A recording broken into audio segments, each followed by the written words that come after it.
Hello, fellow heroes. What is this? Oh my gosh. We got new stuff on Twitch.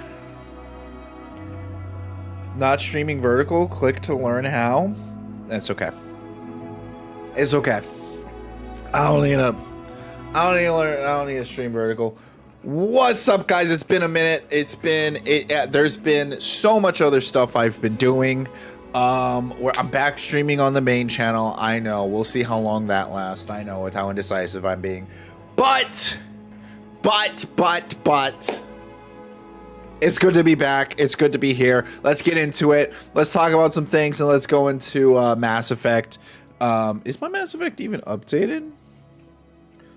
Now I gotta make sure my Mass Effect's updated. I haven't played Mass Effect in a minute since before my vacation. Oh my gosh. Oh my gosh. I'm going to try to update it now while on stream. We're going to do it live. Okay, it's good. It's fine. We'll be fine. We'll be fine. So, Odyssey came out and some people have some stuff to say about it. I watched the Odyssey last night. I will say this about the Odyssey. Christopher Nolan has great delivery of the movie, but it is completely inauthentic to a T. If I read the book, I cross-referenced the book with Emily Wilson's version, and I also listened to the audio version of Fagel's version of the book, which was Fagel's is supposed to be like woke, but also based at the same time, whereas like Lattimore is a more just like grounded version of the Odyssey, supposed to be as close to the original as possible. What's up, Siberian? How's it going, man? After today, we'll definitely be more consistent. And then Emily Wilson's version is supposed to be the one that like Christopher Nolan did, which he based his off of. And every time I cross-referenced them, the three of them together, I did about like 20 hours of research on the Odyssey before going to see Christopher Nolan's one, because I knew I wanted to do a review for it. And man, oh man, I wish, I liked the way Christopher Nolan delivered the film to us. I just wish it was authentic. I wish they didn't have to come up, and it's so inauthentic. It's not just, an adaptation, so they made some changes. They literally had to lie, or I won't say lie. They had to come up with new fiction in order to tell their story, thus changing parts of the book and fundamentally changing the way you look at the narrative. And it's just flawed. It's distorted and it's kind of ugly. And then you add on top of the drama, the culture war drama that goes on with the movie. Oh my gosh, dude. That's just like bonus points that they're going for right there. Okay, but let's see what some of these people have to say about it. The enemy is near. Let them come. I'm the biggest, strongest warrior in all the land. Yes, you are, brother. After our victory, they'll remember the story of us Greeks Base. forever. Let us fight. My love, I will miss you. I will await your return. Dang. My wife's the most beautiful woman in the world. I don't know if I should say this or not. Changing it so it's like the Cyclops has two eyes. I wish those were the changes they made. No, this isn't like Sam Raimi getting rid of Spider-Man's web shooters and letting Spider-Man shoot his own web. It's not that type of stuff, okay? See, those types of changes are just like nitpicks. It's fundamentally redefining the character. It's not giving the Cyclops two eyes, okay? It's making you try to be sympathetic for the Cyclops. It's literally trying to make the Cyclops the good guy. That's the difference. I'd much rather if the Cyclops had two eyes. I wish the Cyclops had two eyes. The Odyssey. Bro, I'm just gonna say it, bro. Like, you got random girls, you got random girl Instagram models, you got random girls on the internet kind of mogging Helen of Troy from Christopher Nolan's Odyssey. And before you say, like, oh, Mario, you're being racist. What, Mario, you can't say that. She's beautiful in her own ways. No, Christopher Nolan made her ugly. And I mean made her ugly. Like they made her uglier than she actually is. They actually like scarred her face and disfigured her face in the movie. Find you again. Warriors of Greece, the enemy is near. Let them Oh snap! come. I'm the biggest, strongest. We got women now in the Odyssey.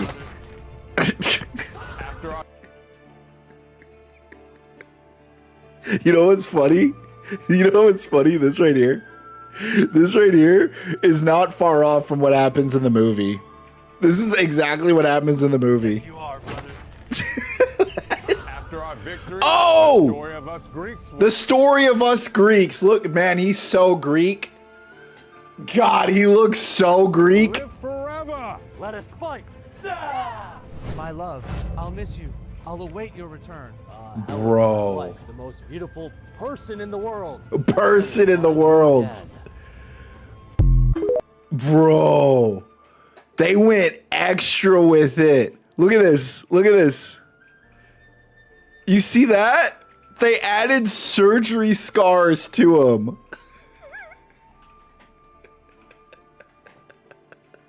They gave him surgery scars.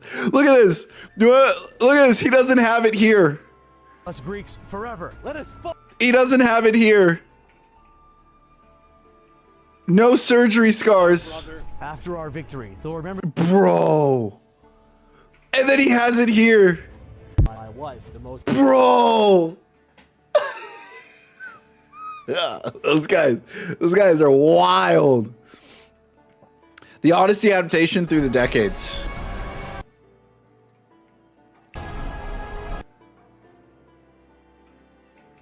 Yeah. Yeah, I'll say it. Like I like Matt Damon as an actor. That's Matt Damon, right? But I think these guys get the look. I think these guys capture the look of these guys feel like. Maybe it's because I don't know who these actors are, but I feel like I'm looking at Odysseus when I'm looking at these two guys. I feel like I'm looking at Matt Damon when I'm looking at this guy right here. Maybe I'm biased. Maybe I'm just biased. But I do not see Anne Hathaway in this one. I don't know why. I don't know why. I see Penelope. And maybe it's because I can't explain it. I want to say it's because Anne Hathaway's the hottest girl out of all three of these women. So I just want to like her the most. My logic could go that far. I think all three of these work. I'm actually not against the casting of Tom Holland as Telemachus. I'm really not. I think Tom Holland did good as Telemachus, especially after reading the book. Tom Holland fits. Like, I can see Telemachus as Tom Holland. So I'm okay with this. This looks like my grandma's hairstyle right here. Like, this guy needs a different hairstyle. This hairstyle looks like my grandma. I think this works all the way. I think Robert Pattinson works. I think all of these works. This guy looks like too much of a Chad, which I think is kind of the point. Is that the guy that plays Venom? Venom? Top? That guy? No. Some random person? I mean, it's not a random person, but he's not. I mean, sure, they're all random people, but he's not. You know, chat can't hear you, so when you try to talk to me, no one can hear what you're saying. Okay. It's okay. You can interject. I just have to remember to speak for you. I have to remember that. Kate's asking. Kate thought this guy was Venom. It's not Venom. No. Keep interjecting. I think it's good.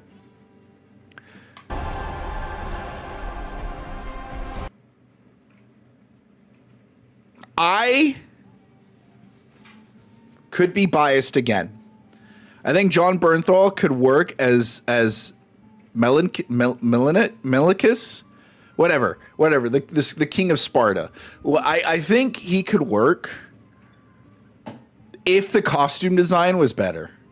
I think this is just the beard, the bald. That's fine. You know, he's kind of got some Kratos vibes going for him. This does not look good. Oh, look, the Punisher is Greek.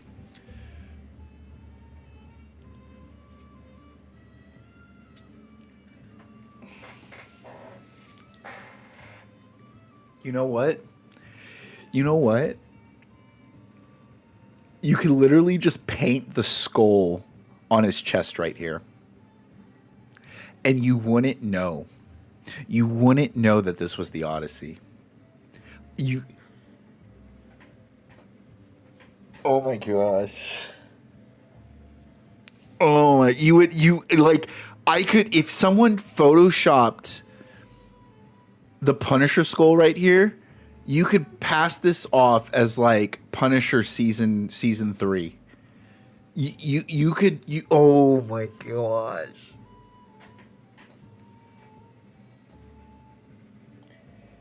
That's bad. You really want he's just walking through the gardens.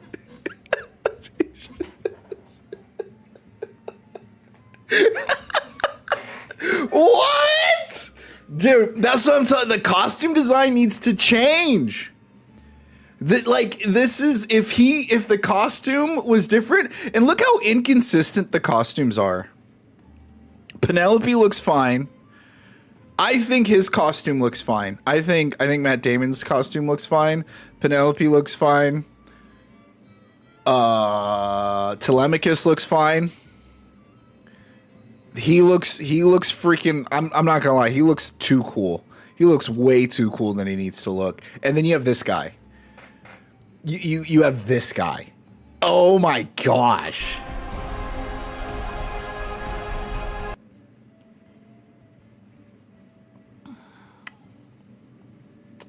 I think the 1968 Cyclops is the best looking one. When I imagine the Cyclops, who is this fatty? Oh, that's not a fat person. That's the Cyclops grabbing the dude by the hand. Okay. I was like, dude, I don't remember there being a porker in there with them. I thought it was just sheep and people. I didn't know there was going to be a freaking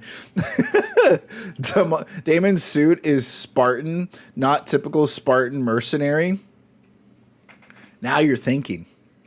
It's like he's wearing Master Chief's armor. You know, before Master Chief puts on the Mjolnir armor, the stuff that the gel suit, the tight suit under it, that's what he's wearing. He's wearing Spartan armor. No, I do think the 1968 version is the best one. I also really like the 1997 version. I think the 2026 version, I don't think it's bad. It does add an element of horror, but let me tell you something. The reason I like the 1997 and the 68 more than the 26 one is because of the themes associated with the Odyssey. The Odyssey talks, especially with the Cyclops, they talk about God-fearing men.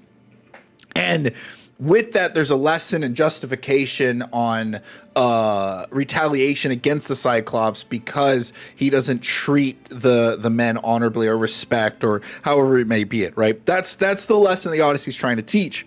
And they say God-fearing men, even though he's a Cyclops, they still want to treat the Cyclops like any other man, but the Cyclops acts like a savage, therefore gets treated like a savage.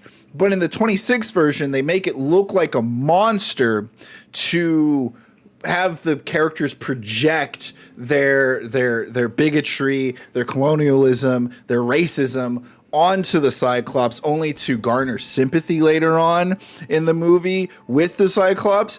And that defeats the theme and tries to paint a different narrative. These Cyclops these versions, 97 to 68, paint the Cyclops as men even if though they're grotesque, they can act, they can still be like men. They look like men enough, therefore they can still be God-fearing men and act civilized, but they don't. And this one's gluttonous because the Cyclops do inevitably act selfishly and go against their word and lie to Odysseus, and even when Odysseus tries to make amends.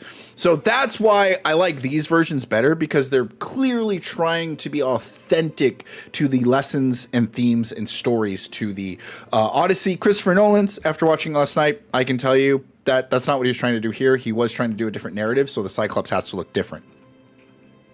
2026 is just Golem without Andy Serkis voice. Bro, Siberian, you're on fire today. You gotta stop, bro. I'm gonna have to time you out for being. You gotta start picking up a microphone, bro. You're killing it. That does look like Golem, doesn't it? Holy crap, Golem. Bro, what if I just show an image? Dude, I'm not even going to show an image of Golan. I'm just going to show... Oh, crap. I hate when it does that. Look at that. Just show Andy Serkis. That I'm not trying to... Oh, my gosh. Oh, my gosh. It looks like video game Golem. Give video game Golem one eye. Turn it sideways.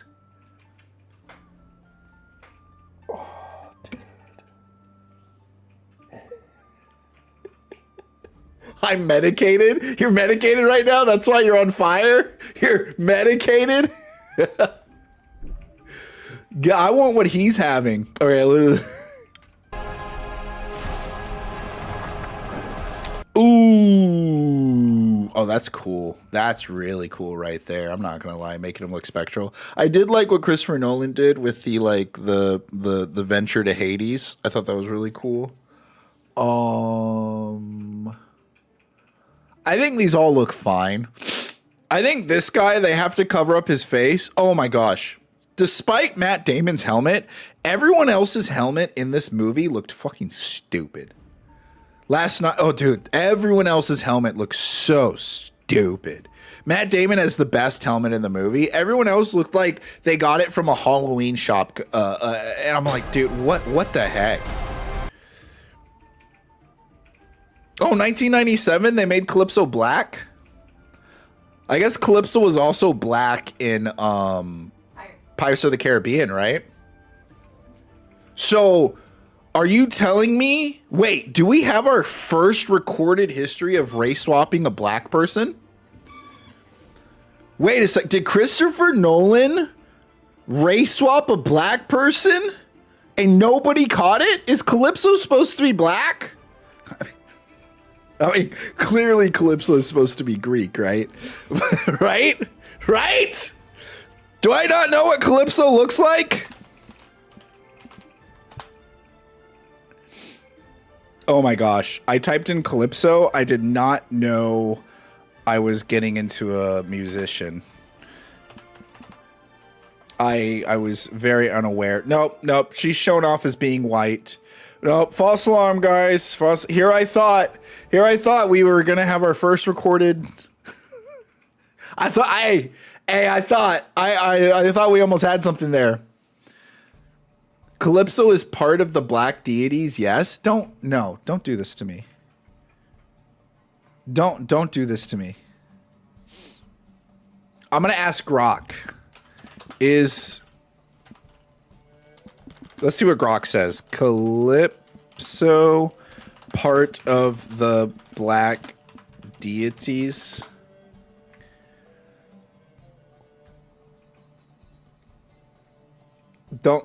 No, Calypso likely... Okay, I spelled Calypso wrong. Is not part of the black deities. She is a nymph. Well, what? Nymphs can't be black? What are you trying to say, Grok? Roman Mediterranean pantheon. Black deities refers to African traditions. Oh, I got by Siberian. Because I didn't... God damn it. I got baited. I got fucking baited.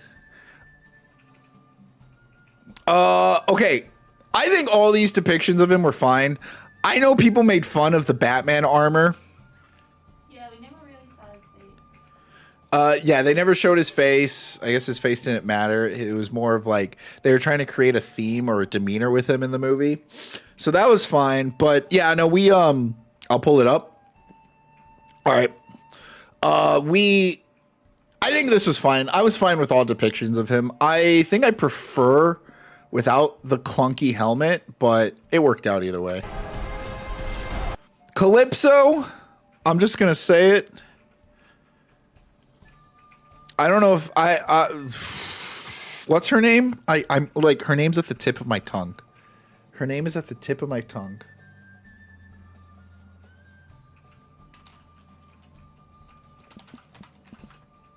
I want to say like Tyrese, but that's not wrong. Odyssey cast. What's her freaking name? Theron. Oh my gosh. Charlize Theron is just so hot. I can't, like, she'll just be Calypso in my mind. I was like, all right, I'm okay with that. I think these all look fine. It is kind of weird that they're like living as fishnets and living out in the middle of nowhere. This was Cersei. Cersei is described to be beautiful. They made her very attractive in 97. I'll still say she's attractive in 68. Man, did they... she's supposed to be the goddess of sorcerer, right? She's supposed to be a sorceress. They didn't have to make her the god of witches, all right? She didn't have to look like a swamp hag, all right? Like, I'm sorry. They didn't have to do that to her.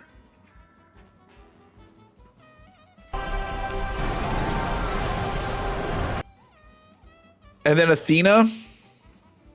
You know, they've really been going out of their way to make Athena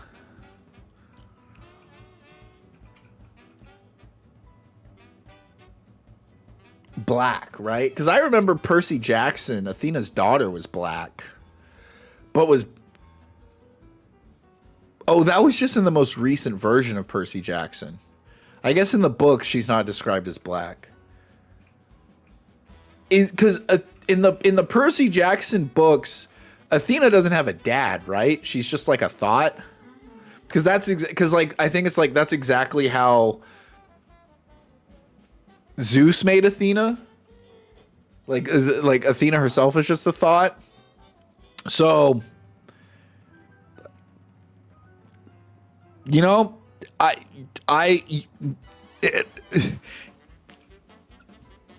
want to say something. If that's how Athena's made, does that mean the only way that the Greek gods can have a black person is if they imagine it?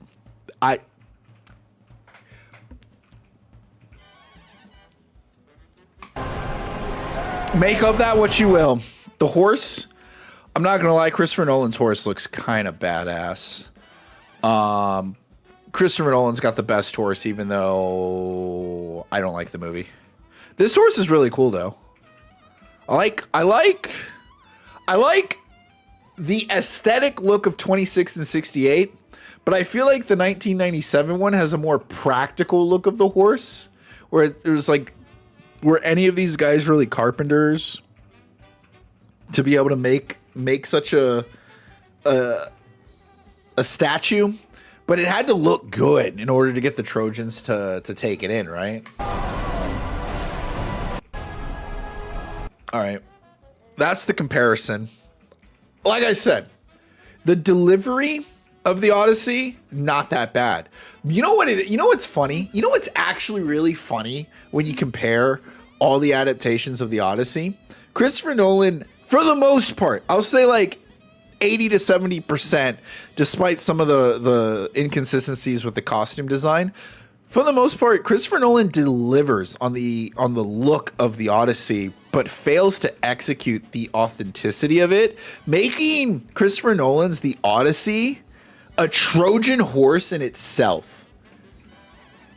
because it tricks the marketing and everything for this movie tricks you into accepting it, and then it opens up and it just attacks you with inauthentic storytelling and complete and utter modern idealistic viewpoints on how to view men and how to view Odysseus and how he's not supposed to be as heroic. And even though the actions that they take in the movie are inconsistent with what they're trying to tell you and convey, to the point where they have to make fictitious story points in order to get their point across in Christopher Nolan's movie. Okay, so I am wrong. Calypso was taken by Trinidad and Tobago. That's how you know it's African, because you can't. Centuries after they were discovered, and was adopted by Haitian mythology. Hey, I'm Haitian. My mom's Haitian. My mom's from Haiti. I'm first generation. Oh boy, this guy wrote a small little book. Let's see if we can skim through this a little bit. The Odyssey begins by showing an African rapper. Is he African or is he American?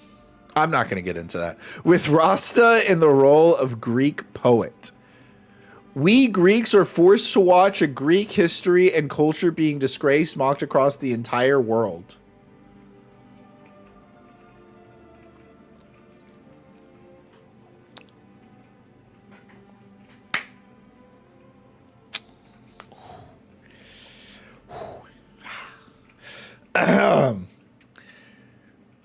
What is Nolan's real role in doing something like this instead of casting a Greek person speaking Greek?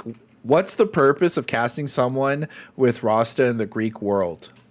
To cater to modern day audience. Instead of trying to, you know what's so funny?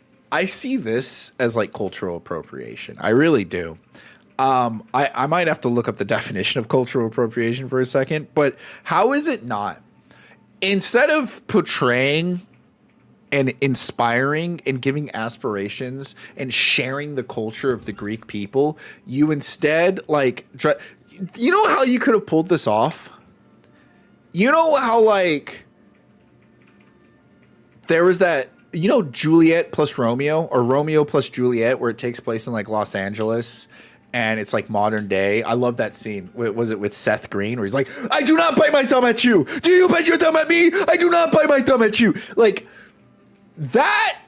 It's okay to put black people in there. It's okay to start putting Latino. It's okay to have your LA diversity groups there, because you're completely changing the environment.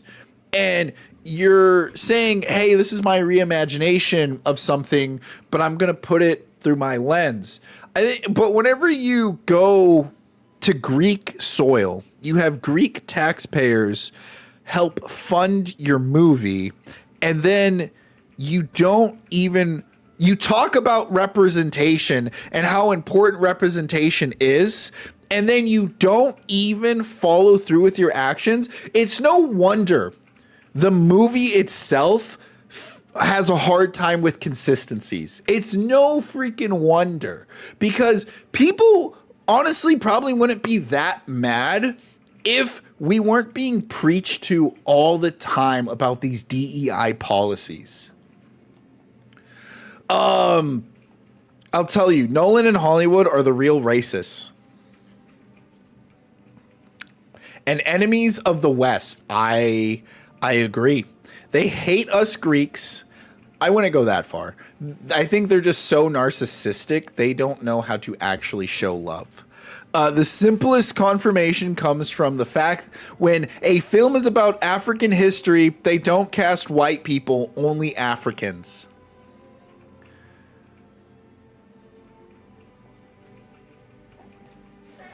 Coleman Domingo and Robert O'Hara will co-write live-action film about Princess Tiana from Princess and the Frog. Do you think they're going to make Princess Tiana white? Do you think they're going to make Princess Tiana trans? Do you think they're going to race swap the prince? Do you think they're going to take it out of, you know, what was it, in Louisiana? Do you think they're not going to make it about like Creole culture and stuff like that? You think they're going to do any of that? Do you think Not a single black person is going to star in this. Really? Hey, really ask yourself. This, when it's about Chinese or Japanese history, they cast only Asians, and they even speak only in their language. But now that the time has come for a film based on Greek history with Greeks, not a single Greek is cast.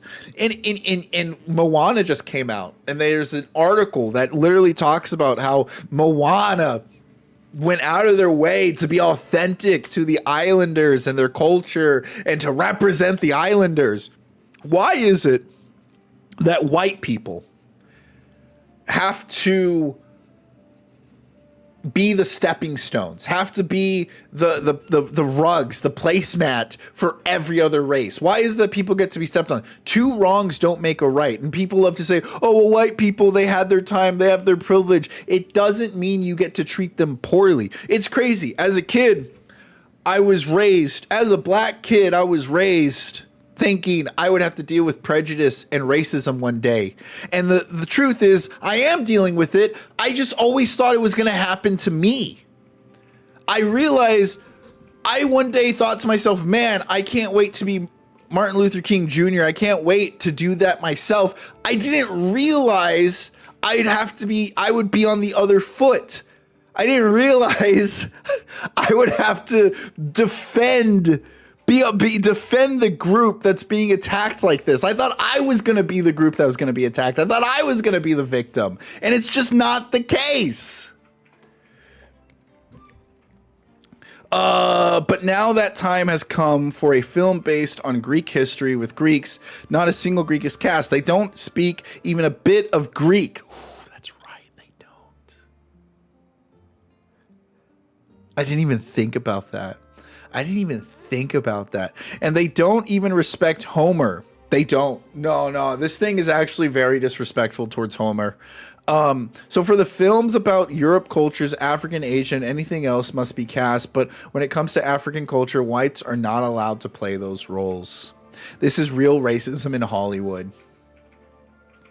Hollywood is a cancer that rots your souls and enslaves your minds and spirits. They hate you. They want to destroy you. Never forget the real enemies of the West and of your race. Those who are in universities, the academics teaching your children how to hate their ancestors instead of honoring them. I think for a group, I do think it is interesting for a group that always wants to spread the message of love and to be gay and happy and stuff like that. They have more hate than anyone else. I know this because I used to be one of them. I used to be such a huge leftist. I used to, oh my gosh, so big on that. And it wasn't until I had a wake-up call. It wasn't until there were some defining moments in my life that made me have a different perspective. And I was like, whoa. This isn't being liberal. This isn't being progressive. This is something entirely different, and it's not at all what I want to stand for. And I actually stopped being so miserable. And I realized how much hate I was spewing. Now, that's very anecdotal. I can't say the same for everyone, but it allows me, I do understand. Like when I hear a lot of these people speak, especially in Hollywood, I know where they're coming from. Like with people like Mark Ruffalo and that other guy that played as the blind dude in the Odyssey. Those who are in universities, the academics, teaching your children how to hate their ancestors instead of honoring them, they don't do them any favors. Love the Greco-Roman world and fight those who hate you. Never forget the traitors who took everything as a joke and contributed to the plan to destroy Western civilization. I'm coming for you all. And we do have to have this mentality. You cannot let them just, you can't be passive about this. You cannot let them just walk all over you and treat you like a doormat.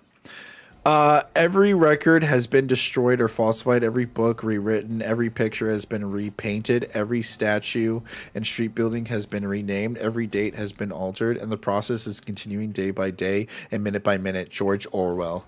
That is a very depressing and scary thought. But also, speaking of which, let me see if I can find it.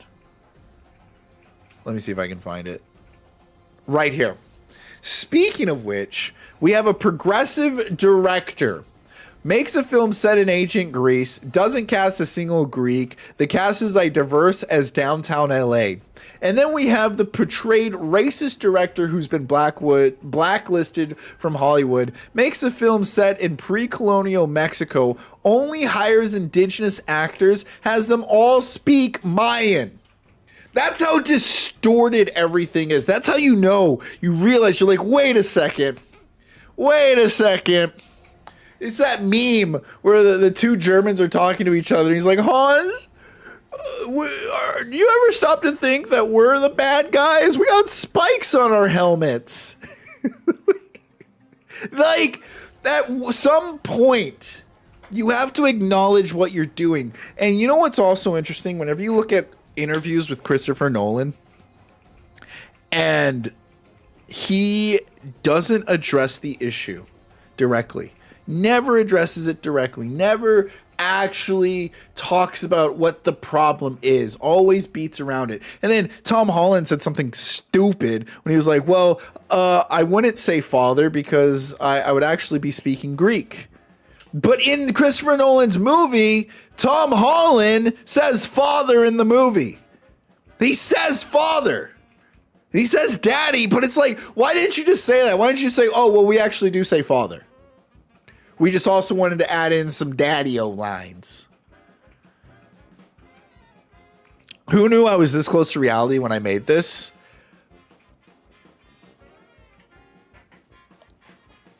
This actually happens in the movie. It's actually so funny how this actually happens in the movie.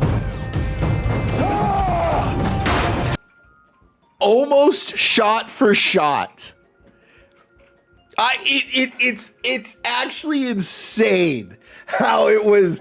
Like, we were all making fun how if Elliot Page was in this movie, they would just get one-shotted, and that's exactly what happened. Like, he just changed this. Like, here's the thing about authenticity that a lot of people probably don't understand, is that this is the difference between an adaptation and being authentic to something. This is authentic to how people were seeing Elliot Page, and when Christopher Nolan did it in his movie, it's exactly what happened. Sure, the setting's different. Sure, the what was happening was a little different. He wasn't really getting ready to fight, but the theme of this small person getting absolutely destroyed by an army by larger men is exactly what happened. And it was this innocent little boy getting destroyed by actual men. The same lesson gets told. That's what authenticity means. You can change the environment. You can change the objects in the scene. You can kind of change what the characters were doing. But as long as the same lesson gets told, you're being authentic. That's what matters. And it's so funny how more people were authentic about Elliot Page's portrayal than Christopher Nolan was portraying the Odyssey. Absolute cinema. I couldn't agree more. So this was a comment left on my negative review of Bullshit. You were going in with attitude of hate. So what? Christopher Nolan. So what? Who gives a shit? So what? You don't. This right here. This is bait. This is bait. I can go in with whatever attitude I want to go in with. All right. Here's the fact. Here's how you tell the difference between someone who doesn't know how to think for themselves and someone who does know how to think for themselves. Do I give context? And is my context, is the evidence that I provide with my criticism relevant to the topic? If my evidence is I don't like it because I don't like Christopher Nolan, then what merit does that actually have behind it? I can go in there with all the bad faith I want, but whenever I start telling you why it's bad, it's how I tell you it's bad that matters. So if I say this is a bad film because X, Y, and Z, and then you reply with, well, you went in there with a bad attitude, you're telling me you do not know how to think and that you're actually just retarded. The Odyssey. Damien here says, bullshit, you were going in with an attitude of hating it. Bro, I have to say that nothing that I hated about this movie has anything to do with it being woke. Absolutely none of it. I did. I'll say it. I don't care. I'll say it. This movie pissed me off that it was woke, and it made it inconsistent. It actually hurt the authenticity of the film, and I can prove it. You try to make colonialism look bad. You try to make Odysseus look like, so you say he's a pirate going onto the shores of the Cyclops people, trying to make the Cyclops sympathetic, but the actions of the Cyclops are just as savage as the people make them out to be. You can't be sympathetic towards someone that acts like an animal.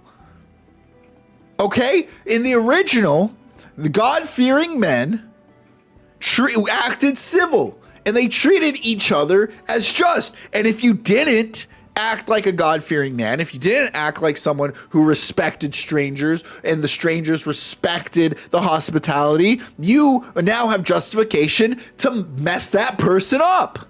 All right? If someone walks into my place and starts taking a dump on my floor, I'm going to kick him out. I'm going to mess him up. But if someone walks into my place, has a couple expectations of being hosted with food and drinks and kind of helps themselves a little bit, I'm not going to eat them. That, like, no. And the way that if you try to frame it like that, like, oh, well, the Cyclops just doesn't know better. He's the innocent one.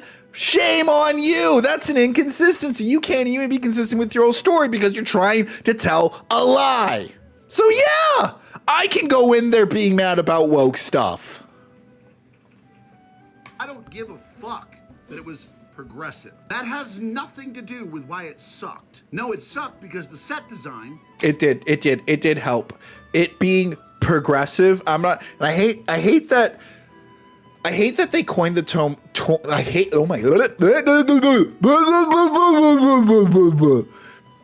that they coined the term progressive because a lot of these progressive ideals aren't actually true to the nature of what real progressivism is, what it originally started as, and what the definition of progressivism is. It is too selfish, it is too greedy, it is too sinful, and therefore I don't like calling it progressive. Just like how I don't like calling AI. AI isn't AI. It's just an algorithm. It's a learning algorithm. But I'm semantics. I'm just didn't make any sense. They call it progressive because it sounds good. And anyone that has to tell you they are the good guy aren't actually the good guy. Hannibal Lecter liked this.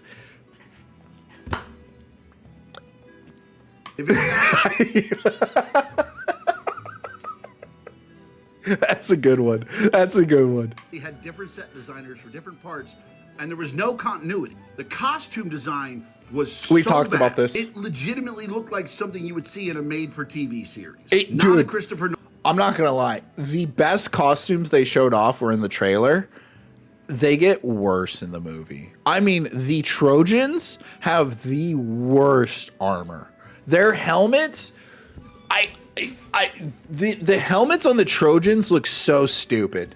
They look so like, why would you even wear that? It literally looked like the Trojans just put a bucket on their head and then cut out some eye hole pieces. Nolan $300 million epic. And as far as the changes they made from the original material, I'm somebody who's okay with making changes. What I did need to see. It's exactly like what we were talking about with the Elliot Page. How when they put Elliot Page and Troy and showing Elliot Page getting one shot, that's changed from what Christopher Nolan did, but the theme of Elliot Page is basically useless in a fight still exists.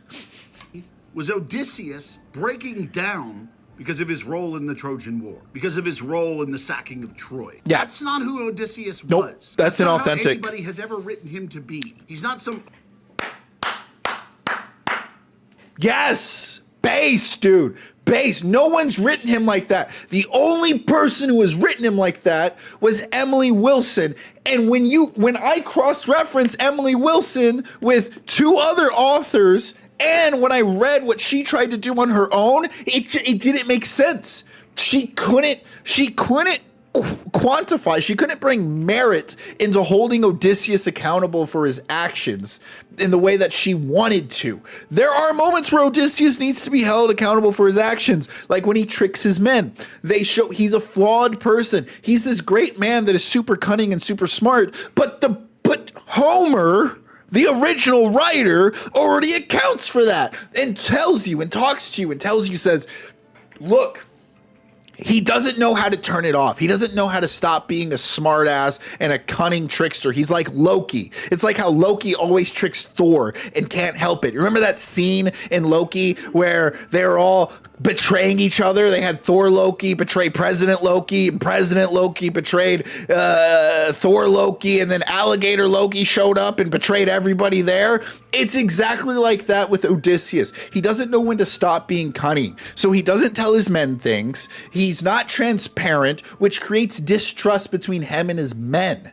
And that is a lesson. That is a flaw of Odysseus, but he still does good things. He's still morally a good person, and that not every man is perfect. But Emily Wilson tries to be like, well, maybe he's not that great because I don't want him to be that great. Like, bitch, please. Overly emotional, like, oh my God, people died. That's not Odysseus.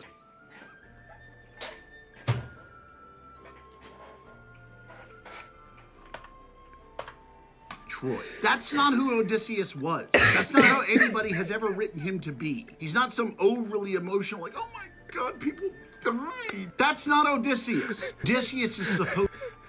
I just realized they really wrote Odysseus like a woman, huh? They really did that to him. Supposed to be a cunning, brilliant master of war. In this movie, they wrote him as everything but. He was brooding and sad and introspective. Everything that the modern audience wants a man to be like him to be. Yep. He looked Yep. weak. He Yep. acted weak. And Yep. I get that in the modern day, they don't like men being the hero of the story. Nope. But this is his story. Yep. This is about his growth from a sacker of cities, somebody devoted to only wanting to get home to his family. For fuck's sake, the story is named after him. Also, the story is supposed to follow Telemachus becoming a man, being the head of the household, running the home. And instead, we got to listen to Penelope bitch about how, oh my God, she should be able to rule. And that goes nowhere, by the way. That goes absolutely nowhere. Penelope is just like, I should be queen. And then he's like, and then Telemachus, Tom Holland's like, what do you want? He's like, I just want my man. It's like, if it really pisses, they really piss me off with Penelope because, oh my fucking, they're so caught up in the patriarchy. They're so caught up in trying to say, oh, well, why don't they just let the queen rule? Why does it have to be a man's rule?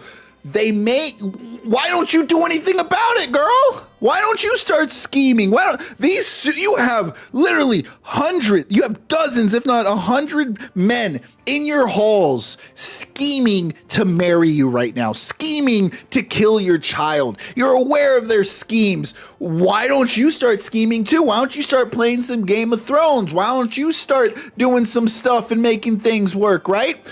And you're like, oh, but Mario, I'm sorry. I'm getting ahead of myself because I'm so mad. And the thing is, she does scheme.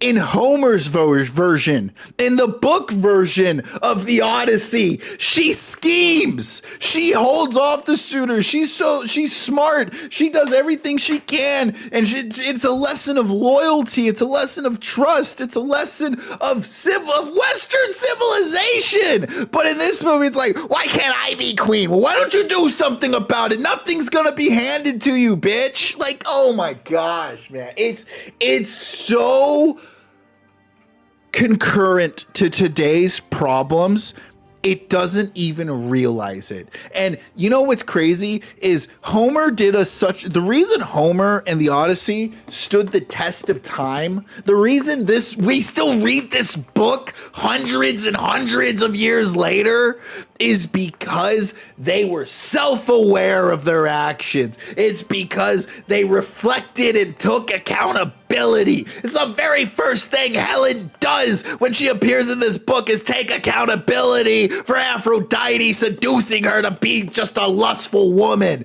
And you know what doesn't happen in the Christopher Nolan version? No one wants to take accountability for anything, but everyone wants to hold freaking Odysseus accountable for everything he does. And it's just so no one is going to care about Christopher Nolan's film 100 years from now, but we'll all still be reading this.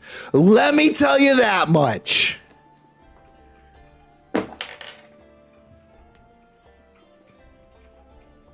I'm like genuinely upset. I'm like genuinely angry. Oh my gosh. Oh my God. Like, how can you do this to your countrymen? How can you do this to your fellow man? How can you do this to yourself? How can you lie? How can you be so vague? You know, anytime anyone is vague, they are either lying or they're ignorant. No in between. If someone can't give you context or evidence about something, they are lying or they are being ignorant. Again, I don't have a problem with the progressive or the woke shit. I do. I have a problem with taking one of the great... It's so, and I get it. You don't, like, anytime I say I have a problem with woke stuff, holy crap, do I get attacked by the woke audience. Oh my gosh. Anytime I don't say it, and I tiptoe around it, how this guy's tiptoeing around it, I don't get as blasted, but boy, I will get hundreds of dislikes of no one being able to prove me wrong. Just hundreds of comments of people just complaining that, oh, I'm a bad person for just saying that. Greatest stories in history. One of the greatest stories of the growth of a man, of becoming so much more than he was at the beginning of the story in the Iliad. But instead, we had fucked up sets, shitty ass dialogue, all of the witty remarks that Odysseus was known to say, gone.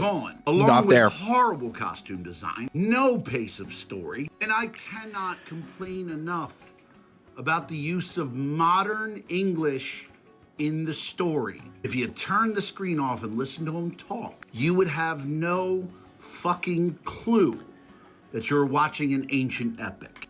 I disagree with that last statement.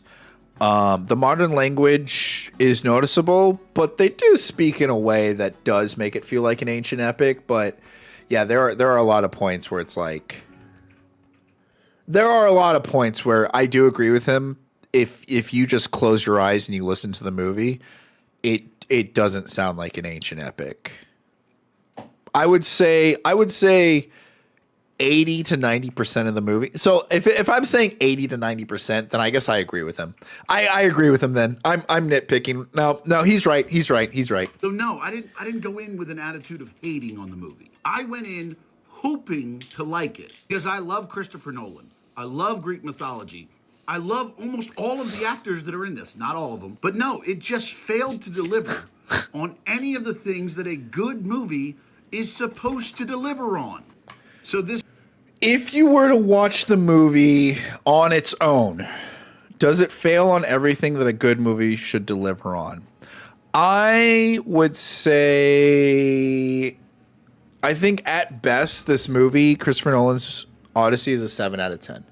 I think if I were to watch the movie and I didn't care about the book and I didn't care about, like, Homer's version of it, and I didn't care about the, even though it's an adaptation, so you kind of should care about those things.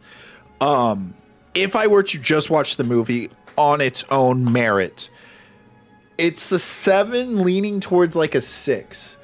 I would say, the reason I say 6, like I'm being very generous when I say it's a 7 out of 10 because in my eyes it's like a 5 or a 6.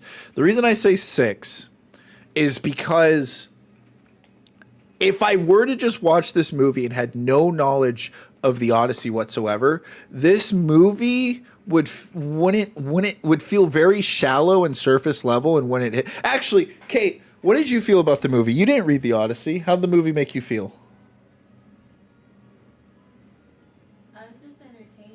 You're just entertained, yeah. But like you didn't like. Did you get anything from the movie? Like, what would you rate the movie on its own? A 7. So Kate says it's a 7. So yeah, I think for this, she's not really like a movie critic like I am. She is. She makes a lot of good points, and she's very insightful, but she doesn't like look for the things that I look for. So like I think if you were a general audience and you were just watching this movie, you would leave feeling like, oh yeah, that was a pretty good movie. I thought it does have a lot of boring moments. There are a lot of very slow, like, can we get on with it? Like, what's the point of this movie? And then at the very end, it wraps everything up and it tells you what the point is. And on a first time viewing, you'll be like, whoa.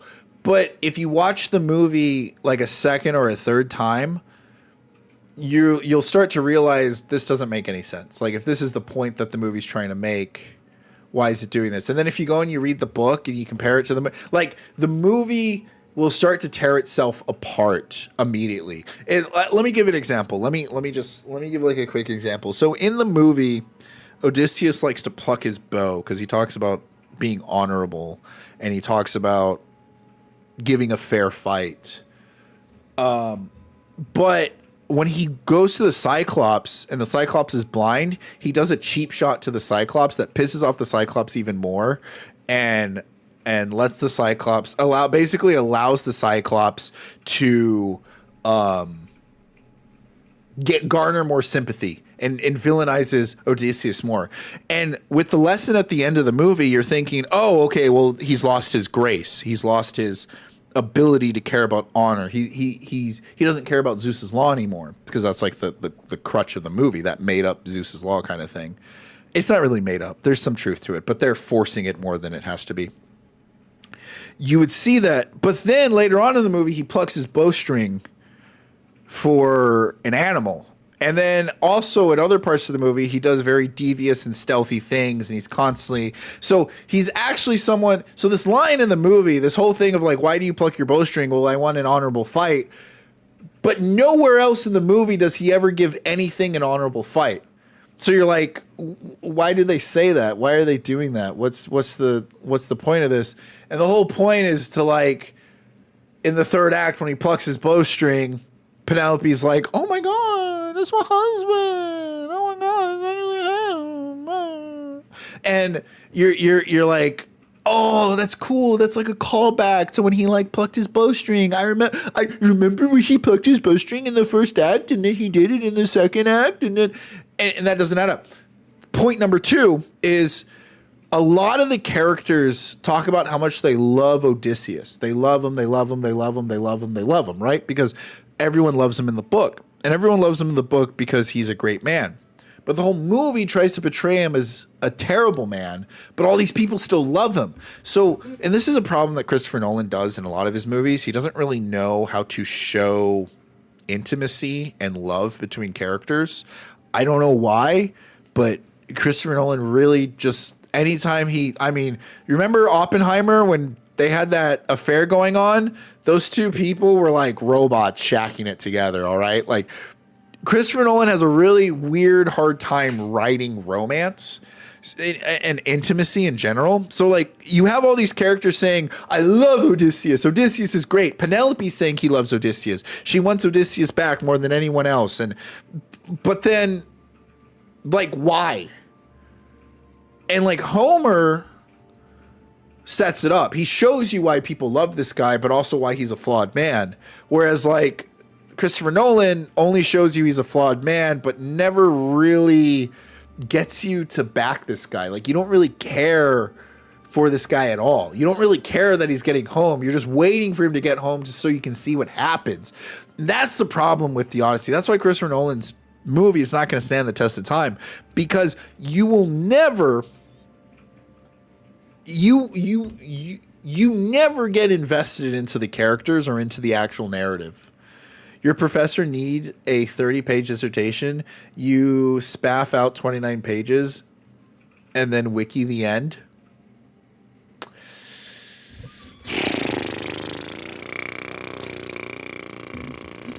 See, the analogy's close, but that's almost like you making the same analogy of the Cyclops having two eyeballs again. It's more like your professor needs a 30-page dissertation. You give the professor a 30-page dissertation, but your dissertation is explaining to your professor why he shouldn't be giving out 30-page dissertations, and how he's actually a terrible person for trying to test you and show that you actually learned the criterion, and that that you didn't just waste your money in the class. And that's what Christopher Nolan did. It's not like he put in the work, he put in the effort, he didn't phone it in. It's just that he was like, oh yeah, but what if Homer was wrong? Oh, well, guys, what if the good guy was the bad guy? Oh my god! What if the good guy was the bad guy, guys? I'm a genius. Oh my god. Let me write this down. Did you write that down? Did you write down good guy is the bad guy? Did you write that down? Oh, all right, guys. I'm going to need another 3 years before I make another movie. God, I don't know how I come up with this stuff. Oh, I'm a genius. I'm a genius. That's what it's like. That's a better analogy. You keep trying to think that like these people, you keep trying to say things like, I don't like the movie because Christopher Nolan hired a black woman, or because the Cyclops has two eyeballs. In reality, it's way deeper than that. And if you hadn't read the Odyssey, then like you don't care. It's like my Caitlin, my wife, put it to me very clearly at one point. She said, imagine going to Disney World and there's no Cinderella Castle. Imagine going to Disney World and there's no Mickey Mouse. Imagine going to Texas and there's no barbecue. Imagine going anywhere where they're known for something and that's like who they are, and then it's just not there. That's what it's like. It's not like going, it's not like, oh, I went to America and I didn't see any American flags. I guess they're not as patriotic as they say they are. It's not like that. It's not like a small thing. It's this like this thing that's ingrained and rooted into it, that like if you know about it, it's insulting. But if you don't know about it, your ignorance is bliss, right? Your ignorance just tells you to accept it. And then, can you imagine watching the Odyssey, watching Christopher Nolan's The Odyssey, and just being like, oh, it's not, why is this movie's not that great? It's like a 7 out of 10. Like, can you imagine a story? Think about this for a second. A story that has stood the test of time, that has survived thousands of years, that was written before Jesus, and someone makes a movie out of it, and my wife who's never read the book is like, yeah, it's okay. It's not that great. It's like a 7 out of 10. It's good. It's okay. It's good. Can you imagine, like, how do you fuck that up? You're literally given the keys to the kingdom, and people are just like, it's all right. It's okay. I liked it. Like, that you had the opportunity to make the next Lord of the Rings. You had the opportunity to make the next Dune. You had the opportunity to make the next Star Wars. You had the opportunity I'm trying to think of another franchise to make the next Hunger Games, to make the next Harry Potter. And this is what you were able to do. I would be disappointed.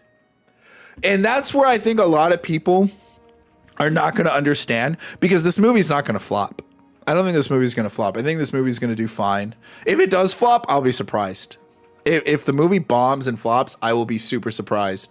But man, it should be way more success. It should be phenomenal how crazy this movie should be. It should be like cultural impacting change, but it's not going to. Why? Because it's only catering to people's current idealistic beliefs.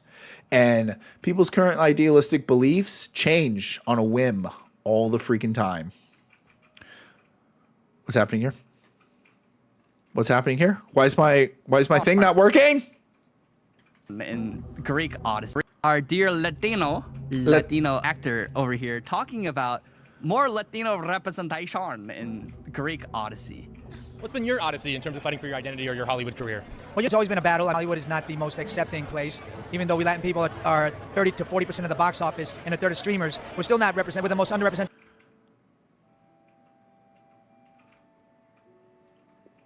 What was that statistic?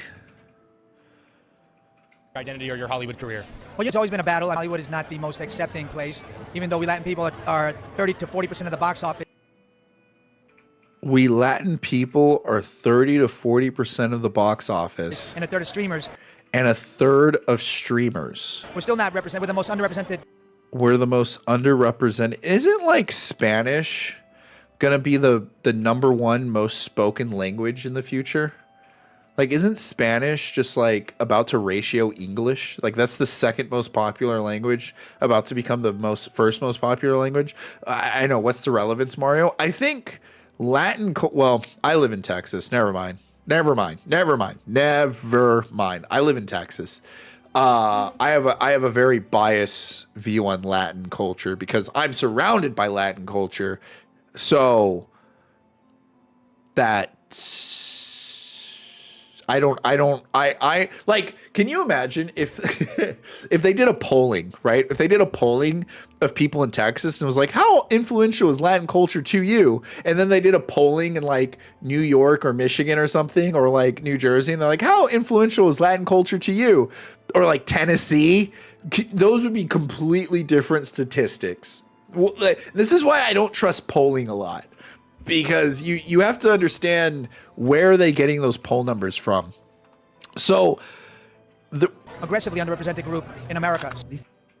Aggressively underrepresented group in America. That is, I don't know. That's a wild claim for me. I live in Texas, so I see Latinos everywhere. Like I can't go anywhere without seeing a freaking Mexican somewhere, all right? Like, I don't... And not just, like, the people, but, like... I mean, you drive, what, 10 minutes? Not even 5 minutes? I mean, there's Mexican restaurants everywhere. There's a... And I mean, not Tex-Mex, Mexican restaurants. We're, like, 15 minutes away from a Mexican butcher and supermarket. Where I see it everywhere. I live in it. And the thing is, I live in Fort Worth. So, like, I'm like, I guess compared, I don't know. I'm not going to get into it. Because, like, when you go into Arkansas and Louisiana, the Latino population drops dramatically. And I'm only like 8 hours away from those states. But I'm also like 8 hours away from El Paso. Not even. We're like 12, 15 hours away from El Paso. It's a long way. I don't know how far. The point I'm making is I'm far away from Mexico. And I still see a bunch of Mexicans.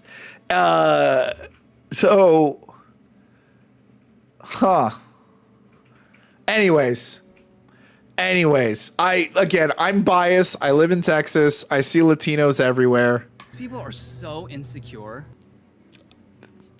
He's making a good point. They're a lot of this insecure. A lot of this comes from selfishness. No, it comes from greed and selfishness. And of course he's going to say this. You want to know why he's saying this? I don't know this for a fact. I do not know this is for a fact. I am putting words into his mouth. So do not start accusing this actor of what I'm about to say. But he's saying this to like because it benefits his career. He's a Latino. If he pushes for more Latinos to get hired, he's gonna get more job opportunities. Like it's as simple as that. Like I'm not mad at this guy for trying to push his own career. I'm not mad at him for saying this stuff. I'm mad at the system for helping it. For what's it called? What's it called whenever you like someone has like a bad habit and you enabling it. Well, I'm mad at the system for enabling it. These people are so insecure. They're so insecure. It is so unbelievable how they constantly need representation. I need to see myself. I need to see someone who looks like me on the screen. They're not comfortable in their own skin. And by the way, can we just... When Homer wrote the Odyssey 2,000 years ago, Latinos didn't even exist. Damn. It's like when Christopher Nolan called humans ants. They weren't even on because there. The conquistadors didn't come to Latin America to conquer it. There was no colonization of the Americas when the epic Greek poem, the Odyssey and the Iliad were written. So why do you need Latino representation in the Odyssey? What about the Greeks? If we're talking about faithful representation, how come there are the zero Greek? Man, America really did just rip off the Greek flag, didn't we? Damn. We really did just rip off the Greek flag, huh? We said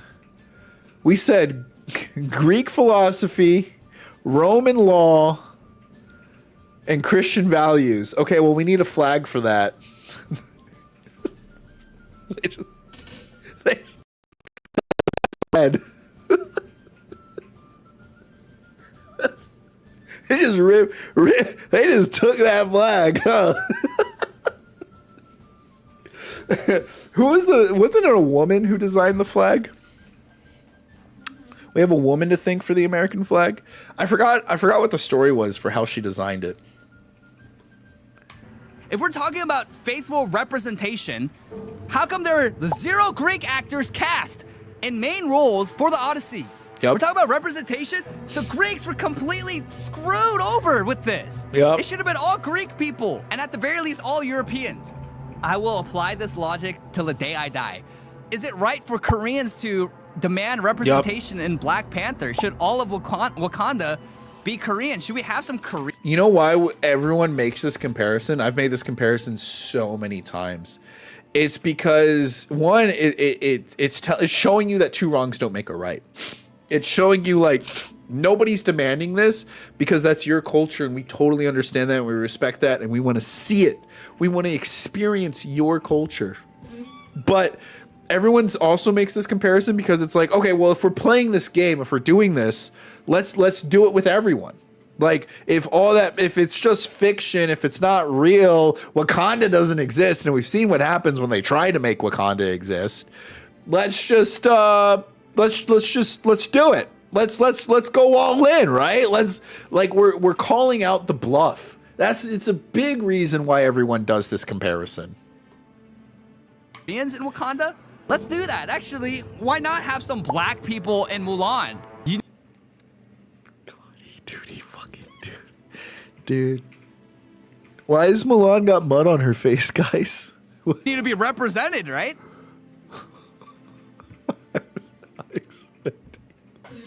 I was not expecting a blackface Mulan. Oh my gosh. Why did you have to volunteer? Oh, look. They showed it. Don't you remember how I came here? Oh, never mind. To take Antinous' place. Perhaps you've heard of Helen. Face. I launched 1,000 ships. And maybe now just 500. Damn. Got him. I told you guys they made her look actually ugly. I told he like physically disfigured her. This is spoiler territory. I'll avoid that. So this is what it was like watching the movie in IMAX. This is what it was like watching the movie in standard. So what are you missing out on? Well, Actually, if you don't look at the sky, you're actually missing out a lot here. So I think like the IMAX, I don't know why we don't make more movies in this format. This looks crazy. This looks actually larger than life. I'm going to say something kind of nuts here. I think movie theaters, if they really want to like, I get it, the screen's big, but if you really want to save movie theaters, one, we just need like good movies, like awesome freaking movies. But two, you got like IMAX. Like I mean, until they start making TVs that look like this, everything should just be IMAX. Every theater should just be at this aspect ratio. Make the movie actually feel larger than life, and people will have an excuse to see it. You'll get to see things you'll literally see things in the theater that you'll never see at home. I guess that would create some FOMO, which I hate FOMO, but I feel like this is a good version of FOMO, right? The Odyssey is not a horror film, but within its twisted tale lie pockets of terror and the most palpable chills director Christopher Nolan has put on screen yet. Here's why it's time for a full-blooded Nolan horror film. Pass. I don't care. I actually just don't care. The dolphins appeared at the Odyssey. Sailing to. We're doing a close-up. Matt is looking over where the ship is sailing to, and a dolphin jumps right through frame. I mean, come on. I'll tell you where that would not happen. On the tank. And luckily we had this great big IMAX camera and we recorded it. That's freaking awesome. I'm not gonna lie. That's what do Godolphins represent? That's an act of God right there. What do dolphins represent? Joy, harmony, and protection. Damn, dude. Damn. Now, if I read into this like a psychopath, like a crazy lunatic, I could say the dolphin was an omen. You must protect what you're making. You must protect what you are making right now. They did do that. They did. The dolphin tried to warn them. The dolphin tried to say it, but they didn't do it. What does it represent in the Bible? Salvation, guidance, and resurrection. Damn, dude. That dolphin was actually a warning sign. That dolphin was actually, hey, protect, if you're going to resurrect this, protect it. If you're going to bring this back, do right by it. This is your chance to earn my blessing. Don't freaking drop it.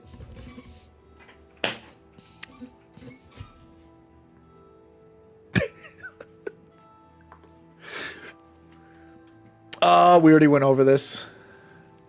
This is the only correct take to have on female armor in fiction. What is your honest thoughts on bikini armor? I love bikini armor. I'm not gonna. I think bikini armor is the best armor ever. Based women in armor are cool. Based big boobies are hot. Yeah, honestly, both. Both. Oh my gosh, that looks so not safe for work.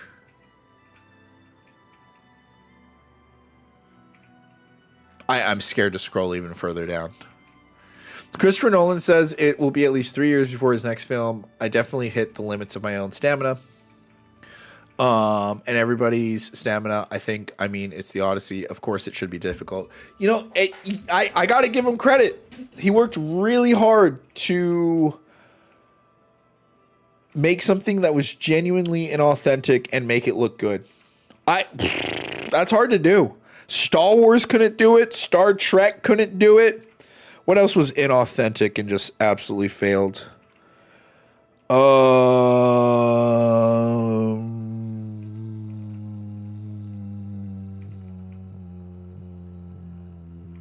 can't think of anything. Captain America.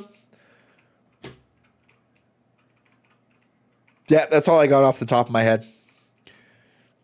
That is hard. It's hard. It's hard making something inauthentic look really good. I'll admit. That takes some work. The latest Cope, they only have a little screen time. I don't care. They profane the film with their presence. They offend me.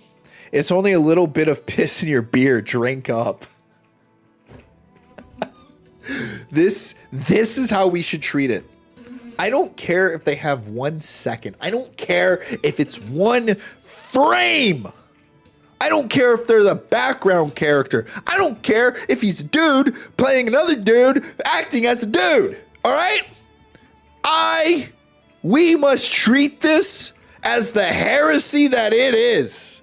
It is disappointing. It's not okay. It is bullshit. It's hypocrisy. It's selfish narcissism. And it's a double standard, and we all know it. They know it, but they get to reap the benefits and award from it, and other people like to make themselves feel good about it. And the reality is, you keep on being vitriolic about this. You don't stop. You make it to where they hesitate when the thought even crosses their mind. We must have powers stronger than Kim Jong-un himself, all right?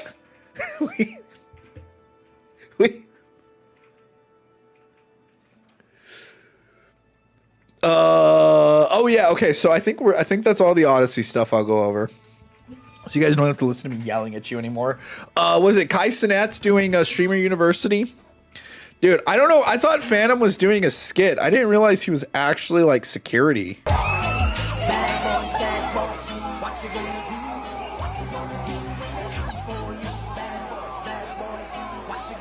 Bro, that song is so legendary. Man, me and my grandpa, every weekend we'd watch Cops, man. Every weekend we'd watch, oh man, I still love watching Cop Slop. This hearing that bad boys, what you gonna do? What you gonna do when they come for you? Bad boys. Oh, it's so good, man. It's so good. You know, they actually decreased crime in every state that they filmed Cops in. It brought up awareness. It brought up so much awareness. And then whenever we got what are they called? Cop cams? Police cams? Body cams, thank you. Whenever we got body cams, and then police officers started making YouTube videos with body cams. Holy crap, did the narrative switch. Man, when you got radical left people saying we need to get rid of body cams when they're the reason that we got body cams in the first place. I think body cams are great. I love body cams. I love them. I love holding people accountable. I don't care if it's civilians or the cops. I love seeing a corrupt cop and then later watching him get his comeuppance. I love seeing freaking retards get thrown onto the floor and put in handcuffs. I freaking love it. Anyways, damn, Phantom can move. I think Phantom can move faster than me, dude. That boy, that's a big boy. That's a fat boy moving. This guy's like Fat Albert. You guys remember how Fat Albert was super fast? I think it's because I'm only half black. I think it's because I'm only half black. I don't get the fat fast genes. Well, I'm fast. You know what? I take that back. I'm really fast. I'm still fast. I'm like, I gotta go and sprint. I'm like a cheetah, you know? I'm like an African cheetah. I still got that African ancestral blood in me. I'm an African cheetah. I can sprint. I just can't do marathons. Nah, I go in. I'm like a squirt and done type of guy.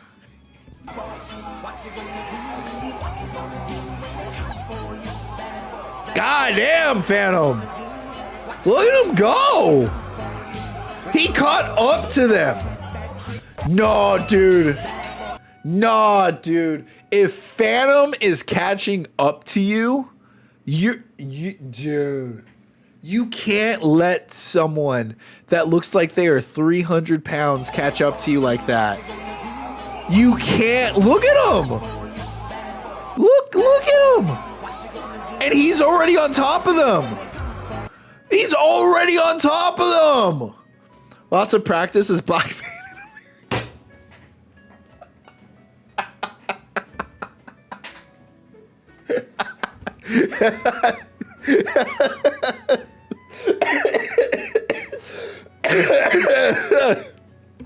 Oh shit, Siberian. Fuck, dude. You can't you're gonna make me look bad, dude. I'm gonna have to time you out for that one.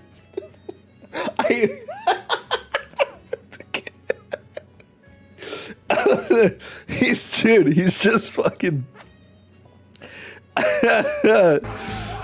God damn, dude. Bro caught him so fast. This is a Renaissance painting. The nerd accepts a challenge from nostalgic critic. Bro. I think the Angry Gamer Nerd was the first YouTuber that I fell in love with as a kid. Like, was the first YouTuber I actually watched all of his content, binge watched. And you know what?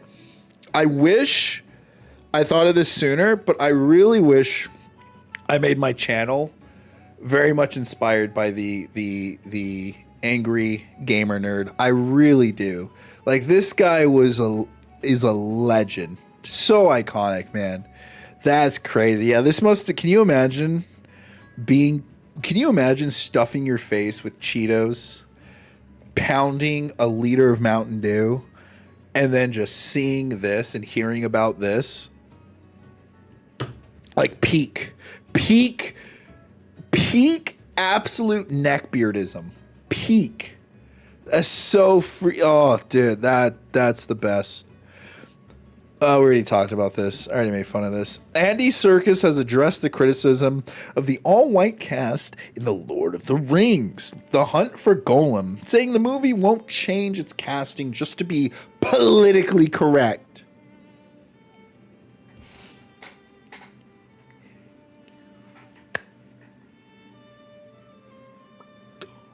Yes! Yes! Serkis said the team isn't interested in casting people just to tick the boxes. Whatever gripes I may have with The Hunt for Gollum,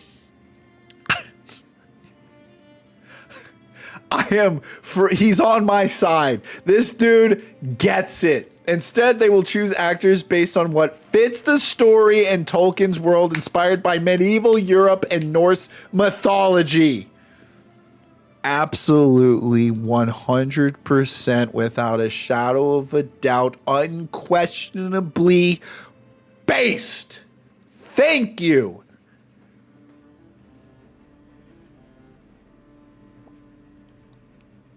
It's funny because other cultures literally talk about how little culture white people have, but have literal rules in the system to make sure they can be a part of white culture.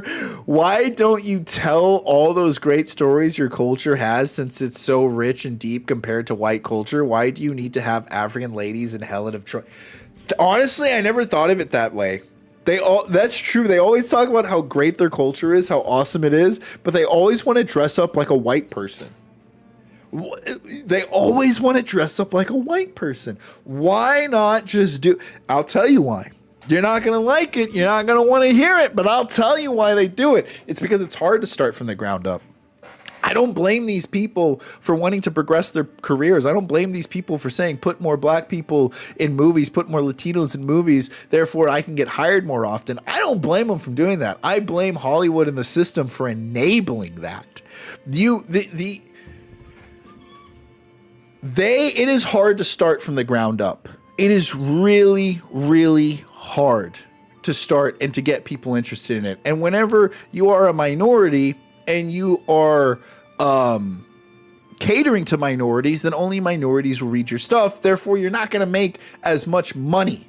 Now, if money is your driving factor and not spreading your culture and showing off how, awesome your culture is, then yeah, it makes sense why you would want to adopt some white people clothes, because they're already on top of the world. So why work to get up there when you could just skip the line, skip the queue?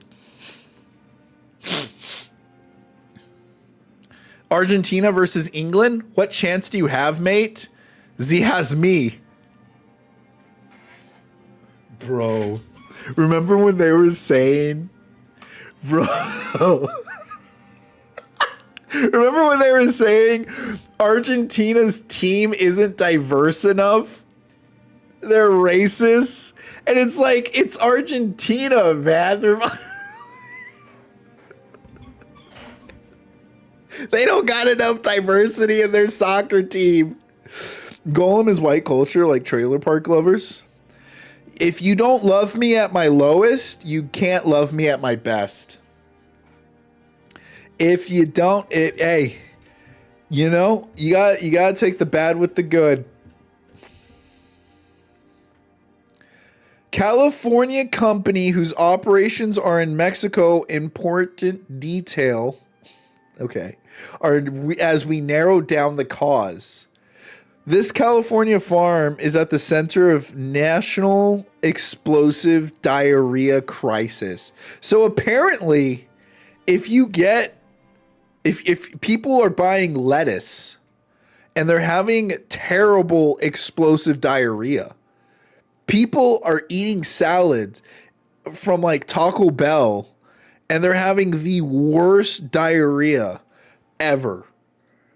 And it's like, I love this guy. People who eat gas station hot dogs watching all the salad eaters shit themselves. And I saw other people being like, well, how do you know if I'm having normal Taco Bell diarrhea or if it's coming from the lettuce diarrhea? Dude, this is actually becoming a problem. See, guys, just eat meat. This is why I eat steak. This is why I eat barbecue. This is why I eat beef jerky. Just eat meat. All right? What? You want? Yo quiero Taco Bell? Yo quiero Taco Bell?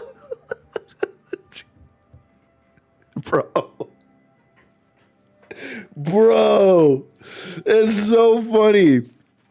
Next time my aunt, I remember as a kid, we went to CC's Pizza. We went to CC's Pizza. And for those of you that don't know what CC's Pizza is, it's an all-you-can-eat pizza buffet. And I grabbed pizza. And my aunt was like, why didn't you grab any salad? Why'd you only grab all the unhealthy stuff? I'm like, I was a kid. And I was just like, we're at CC's Pizza. This is me right now. This is me. This is 20 years later. 20 years later, Mario feels vindicated. That's right. That's right. You should have had the pizza at CC's.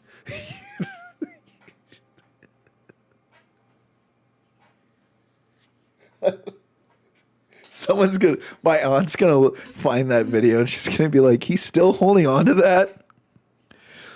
Oh man, we might talk about this Tuesday.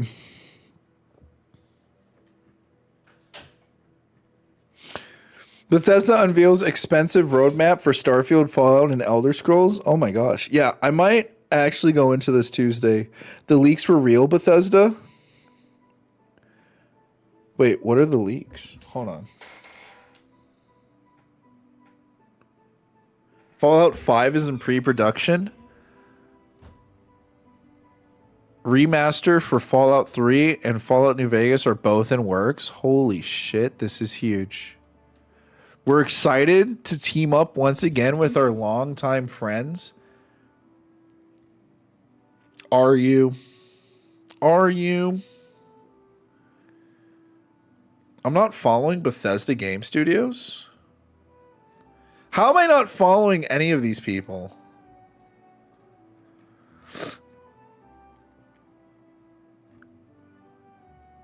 Fallout 5 is in pre-production. That is crazy. I gotta show this to my dad. That's my dad's favorite game is Fallout. And he was telling me, he's like, hey, Fallout's gonna come out next year. And I'm like, Dad, it's not coming out next year. It's not. And he's like, Fallout's gonna come out next year. I'm like, Dad, it's not happening. He's like, it's coming out. I've seen it.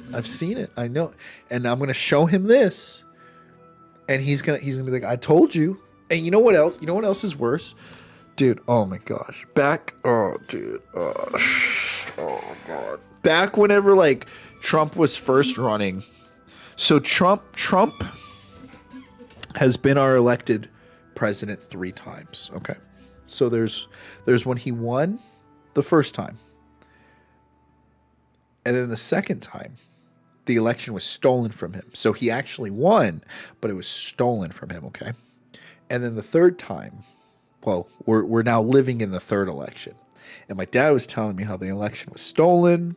And my dad was telling me all this other stuff. My dad was telling me about Epstein and all these other things that were going on. And he was telling me about fraud. And he was telling me about... And I remember at the time, again, remember, I used to be a really big leftist person. And I remember at the time, I was like, Dad, no. Dad, whatever, Dad, whatever. And now it's like, it's all coming up.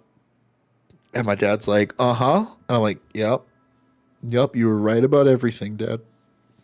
You were right about everything. And you know, I can't somehow, I just can't let him know that he was right about Fallout 5. Like, if Fallout 5 comes out in 2027, I'm never gonna hear the end of it, guys. Oh man, God,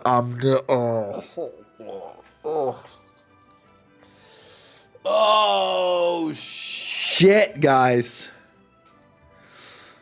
Marathon senior designer lead Lars Bakken departs Bungie. Do we gotta say it? You better put them fries in the bag.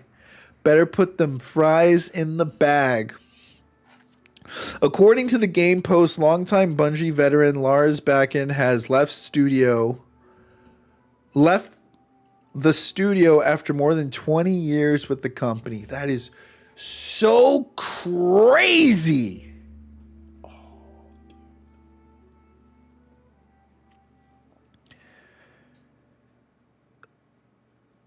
Isn't it kind of ironic that Marathon speed ran the destruction of a company? They really put out Marathon thinking it was going to last a long time. And then we got Marathon game director Joseph Ziegler is leaving Bungie as of today. Dude, they lost 2 people. They lost the senior design and they lost the game director. Oh, hi everyone. Wow. There's a lot. There's a lot. Let's see. Let's get into it. All right, let's lock in. Hi everyone. I got a bit of announcements to make today. Friday, 7/17 will be my last day at Bungie, and I'll be passing the torch of game director to the very capable and amazing hands of Del Schaff the third, who will guide the game forward alongside creative director Julia. Dude, they just replaced both of them. Both of them have been operating in strong leadership capacity for the team and are ready to guide Marathon into the next chapter with an even better and brighter future. I'm proud of all of them, and I'm excited to see them helm the future of this crazy little world we've created together.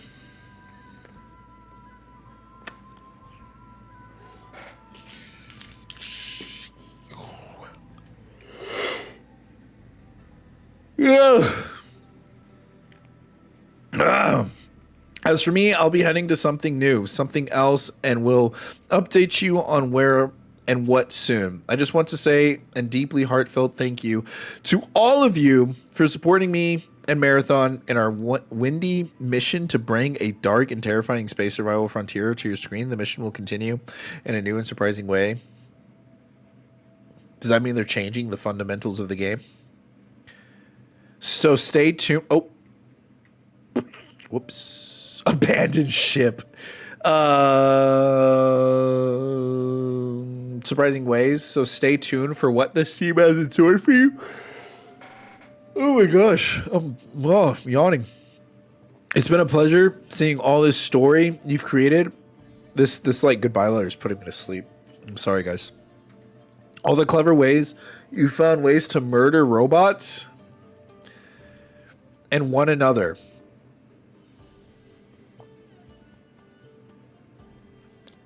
I'm gonna be honest, they couldn't have been that clever. I never saw anything on it, but maybe my feed just didn't want to ever show me it. Hopefully, as I move on to new things, you'll join me for those adventures as well. Much love to the Marathon community and to all my friends and colleagues at Bungie. May we cross paths again. Keep it weird. Keep it real. You're the one who changed the game so many times that had all the delays pulled out from the original. Oh, God. We won Destiny 3? Sounds like you're escaping a sinking ship. Marathon is done, and I think Bungie's done as well. Jeez Louise. Send them to the hyenas. Look. Marathon's not going to last that much longer, guys. It's really not. If we...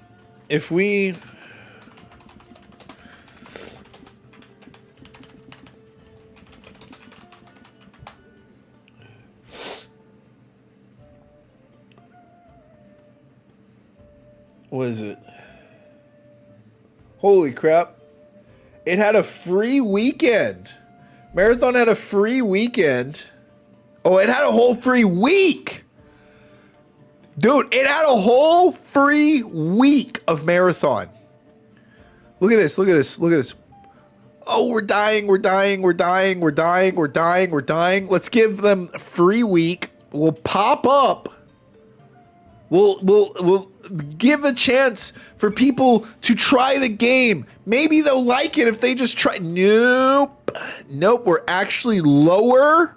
We continued our trend. You see that? You see how this line just continue? Like if you were to just cut this off, nothing would change. Even after a free weekend, you would think it would do something like it would go straight off, you know? It would go straight off like this. But instead it went whoop, continued on its way. My gosh. That's bad. That is bad. Okay. Last thing. Zendaya 2026 movie slate draws overexposure debate. Yo, we've been seeing Zendaya everywhere. Oh my gosh. Okay, let me be back. I'm gonna go blow my nose. I'm gonna go get some water. I'll be right back.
Okay.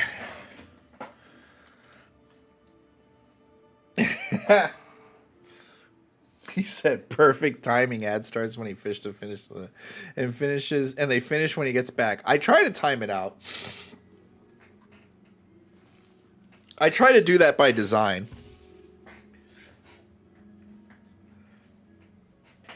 I really don't want you guys to experience ads. I think ads take I think the way that ads are run on Twitch are absolutely atrocious. All right, we'll talk about this last thing, and then we'll move over to Mass Effect. Zendaya's 2026 movie slate draws overexposure debate.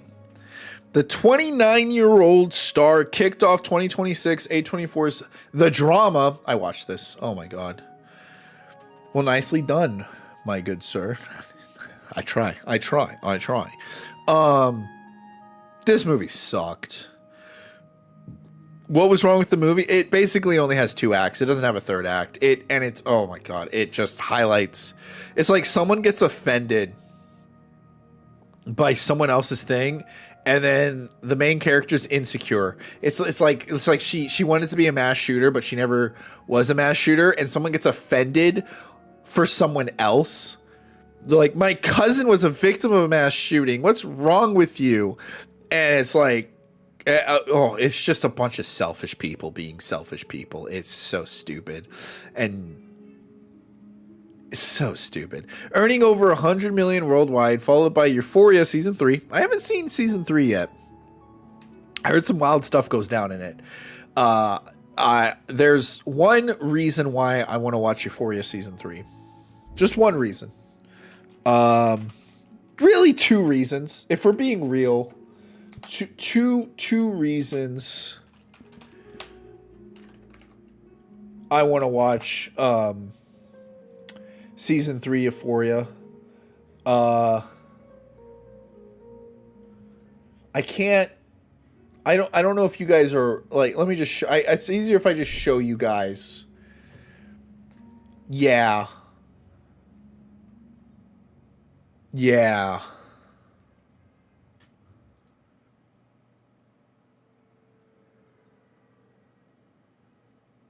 Anyways, so Euphoria Season 3's out. So she had The Drama. She had Euphoria Season 3.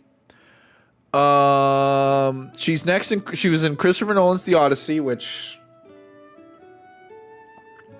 I did not like Christopher Nolan's The Odyssey. I watched it last night. I'm going to try to have a review out by Wednesday. I'm going to try to have a review out by Wednesday. I did not like it. Praised as always perfect by the director. Then Spider-Man Brand New Day on July 31st. Wow, that's only in a couple of weeks. That's like in 2 weeks. We get Spider-Man Brand New Day. And then Dune Part 3. Holy crap, she's in a lot of stuff. While some online voices call her roles repetitive with zero range and question her casting, defenders highlight her 2 Emmy, Golden Globes, and box office pull. I don't think Zendaya has box office pull. Can't disagree. No, you can't disagree about Sydney Sweeney. I don't think Zendaya has box office pull. I think Will Smith had box office pull. You put Will Smith in a movie and people used to go see that. They didn't care what the movie was. They were like, oh, it's a Will Smith movie. I'm going to go see it. I don't see Zendaya in something and I'm like, oh, I'm going to go see it. She's always in these big culture films, these big films that are like culturally relevant, like Spider-Man, Dune, The Odyssey. And then I know it looks like, I guess, Drama earned a lot of money, but she's also, I think the only thing that she has is Euphoria, which isn't bad. That's a good thing to have. That's not the worst thing to have. But in all the other movies, there's also like all these other like high tier actors that are pulling in people. So I don't know if like she has the pool. Like, how many people watched Euphoria just for Zendaya? Like, how much pull did that season have? And I'd say a lot. But I wonder, is it for Zendaya or is it for like how crazy Euphoria of a show, the show Euphoria actually is? That's where I think it's at. I think like she's just in a lot of like decently well stuff and high cultured stuff. What does Zendaya have on Hollywood filmmakers that they keep casting her in almost every major upcoming movie? Women do the casting for movies instead of pervert Jewish producers now, so women in movies all look mid or ugly. Excuse me, that's a dude. That's a dude, excuse me. Excuse me? That's not a woman, that's a dude. His name is Elliot Page. Zendaya has zero range. You would not be able to distinguish between her characters whatsoever. Why do they cast her in everything? I honestly thought she'd have a bigger role as Athena. You could take Zendaya out of the Odyssey and it wouldn't change a thing. Even though Athena is like a crucial player in the books. Like, she's the one that petitions to get Odysseus off of the island with Calypso to Zeus. And in the movie, she kind of just shakes her head at him and cries. That's about it. That's like the extent. Like, you could literally take Zendaya out of the movie. What did Christopher Nolan say about her? Praised as always perfect. Yeah, she had like, how hard is it? Well, I shouldn't say that. I'm not really an actor, but how hard? It's a lot. I guess it's a lot easier when you only have like 10 minutes of screen time. I don't know what to say about that. I think she might be that she isn't overly offensive. She understands the assignment and does her job. That makes her a safe casting choice, plus her name recognition because of Spider-Man. I only know her work from Spider-Man, though. I think that's a good point. She doesn't cause as much controversy as these three. And like, even like Millie Alcock from okay, what the freak is happening right now?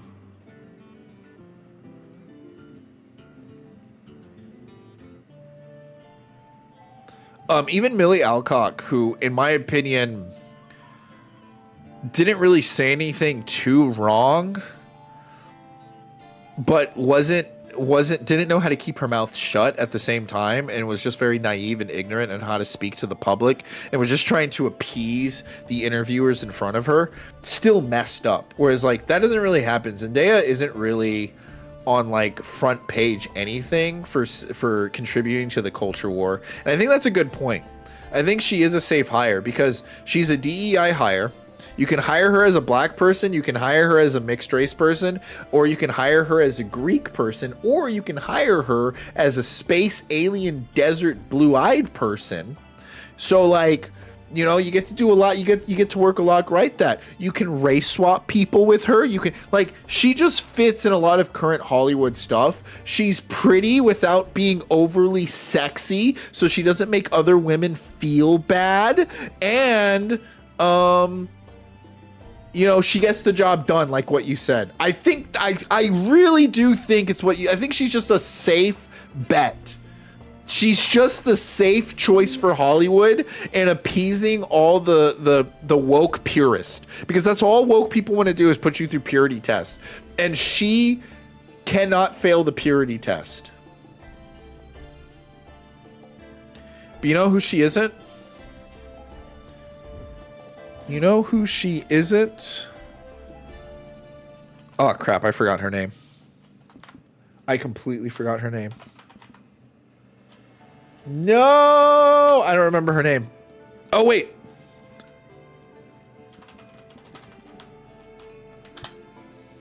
I remembered her name. I'm sorry, but she ain't no Halle Berry. Look, I know she's old. I know she's old now.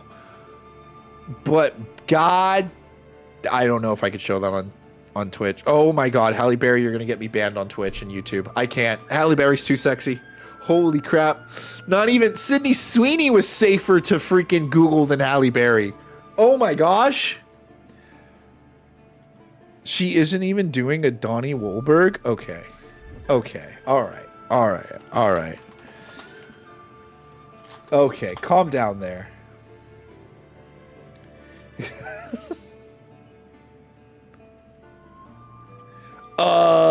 Let's not try to take our shirts off now.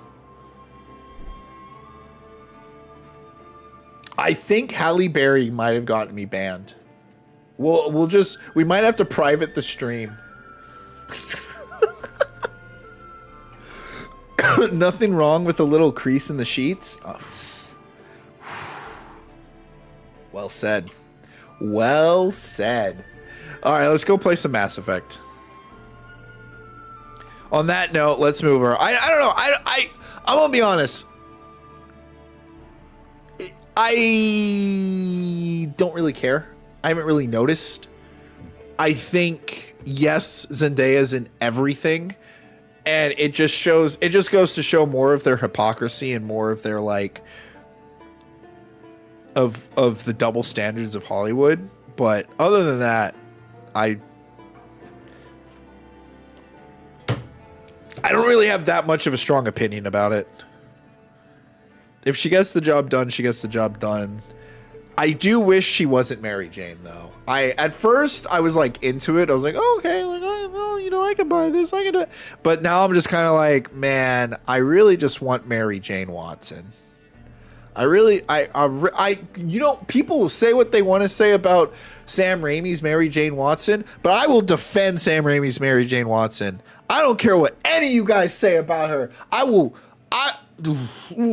What is it with me in defending?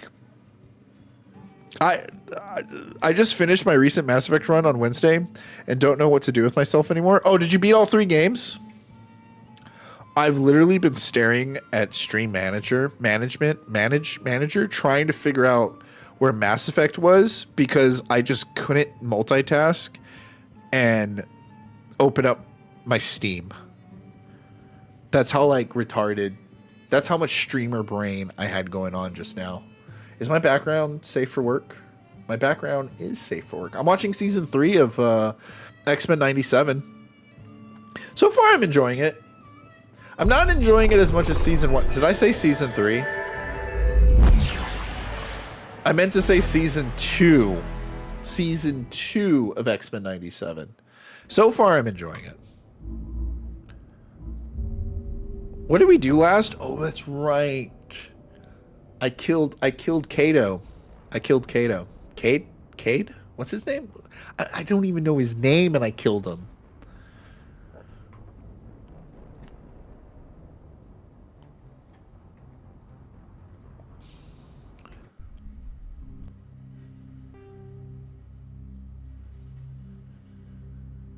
Caden, that's okay. He's kind of forgettable. I called him Kato. I was like mixing him up with the Green Hornet guy. All right. No. Okay. Let's see. Hello. What were we doing?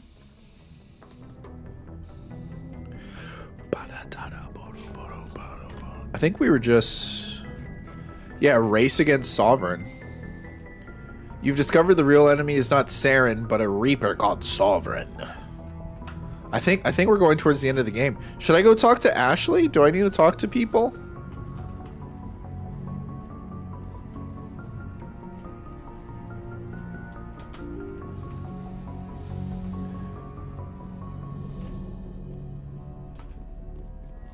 It's been so long since I played this game.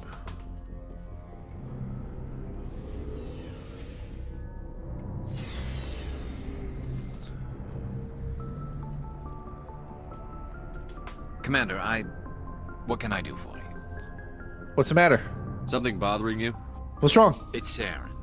I'm starting to wonder whether we'll ever find him. He's always one step ahead of us, and he's got those damn Geth. Yeah, fuck him. Don't worry. We're getting close, Garrus. We'll find him. I wish I had your confidence. I just can't stand the thought of him getting away with everything he's done. I know you're doing everything you can, and if anyone can catch him, it's you, but if there's anything else I can do to help, anything, just tell me what you want me to do, and I'll do it. Did you deal with Salion? I don't remember.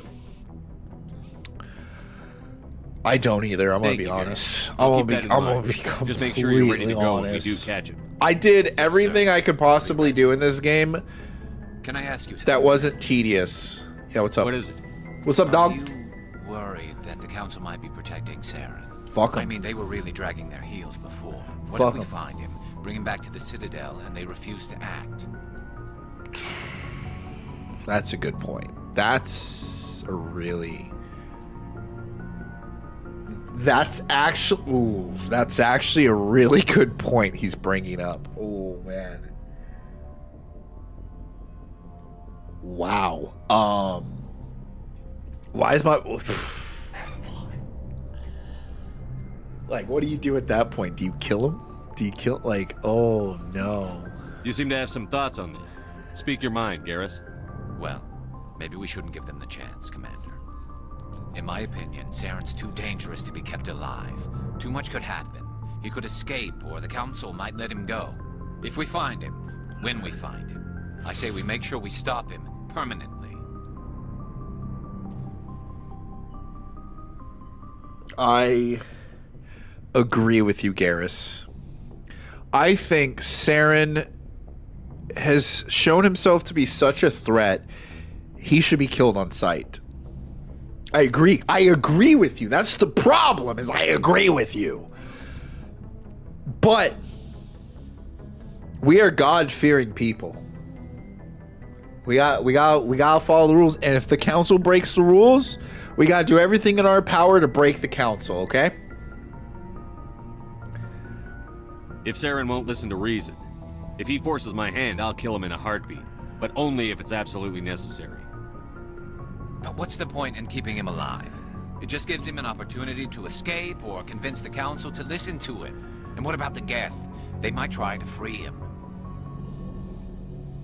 You just think. We know more about Saren's plans than anyone. But what do we really know? If we just kill him, we lose the chance to find out. Yeah, I see your point. Do you really think there's more to know, other than the fact that he's a raving lunatic? It doesn't... Maybe, maybe not. But it's not a chance I'm willing to take. Yes, sir. I agree with Garrus. I have sentiment with Garrus. Oh. We'll come back to them. We will come back to them.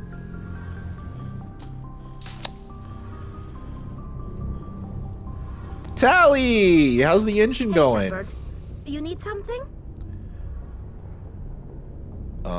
I guess not. I should go. Are we done, like, talking? See you later. Yep, later. She's like, if you're not gonna romance me, don't talk to me. Oh, you know who I've been forgetting to talk to this entire time? I've been forgetting to talk to the doc. Because I've been so scared to talk to her. You have my gratitude, Commander. Most people would have left our team behind.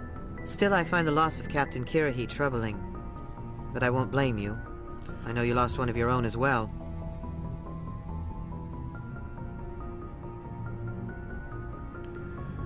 Lieutenant Alenko knew the risks.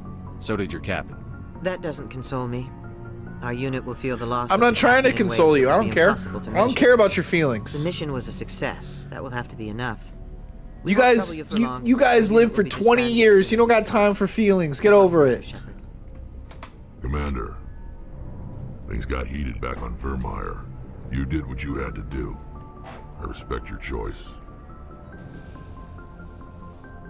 She doesn't have much to say. She might have something to say about Caden. Okay, that's what I figured. She kind of just wanted to like have sex with me, right? Like she was just kind of like, hey, you guys, I kind of have a crush on you. You want to like get naked? Like, all right, like shit. That's why people like Liara. All right, she's the nice girl.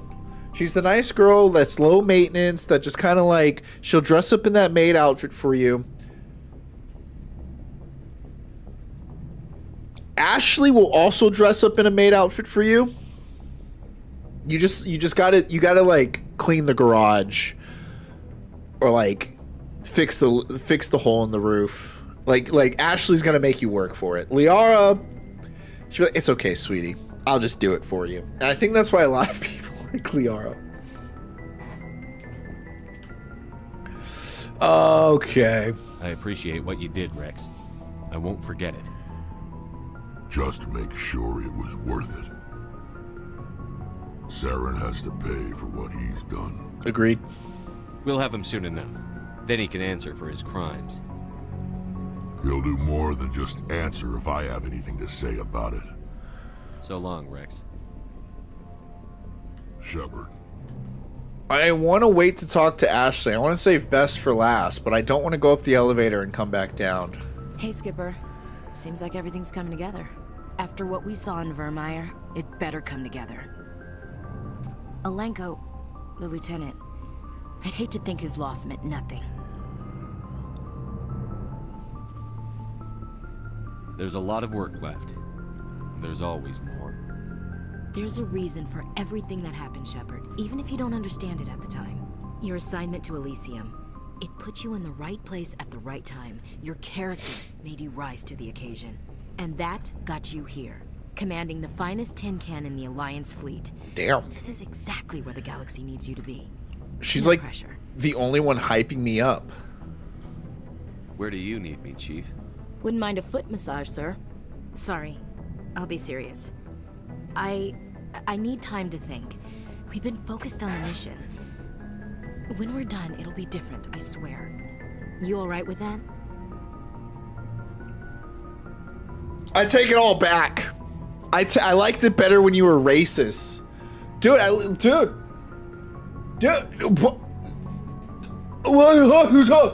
Look, I'm admitting very nice guy energy right now. That's very nice guy energy where it's like, I saved you from a nuclear bomb. Why won't you get on this dick? I gotta be careful with that. All right, that's very nice guy energy. It's just, you know, Liara, you talk to her a couple of times and she's like, hey, you want to get some? Oh man, this is what I get. This is what I get for flirting with an Earthling. This is what I get. This is Earth women. Earth women.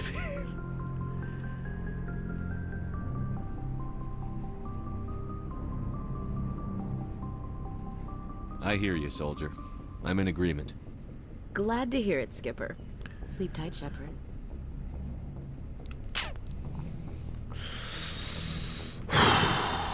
I'll admit I'm a bit blue-balled. Oh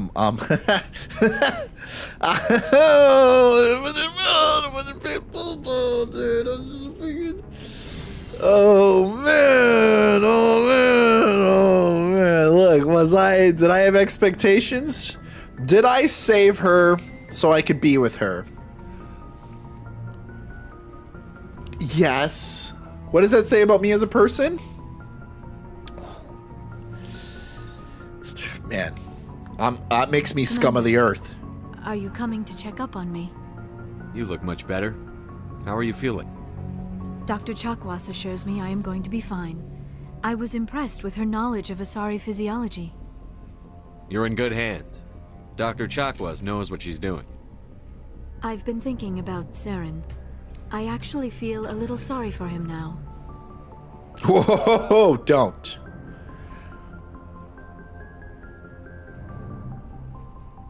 He's no innocent victim. He was a ruthless bastard long before he fell under Sovereign's control. I know his reputation, but he was a Spectre. I think he honestly believed everything he did was for the greater good. I wonder how he first fell into Sovereign's trap.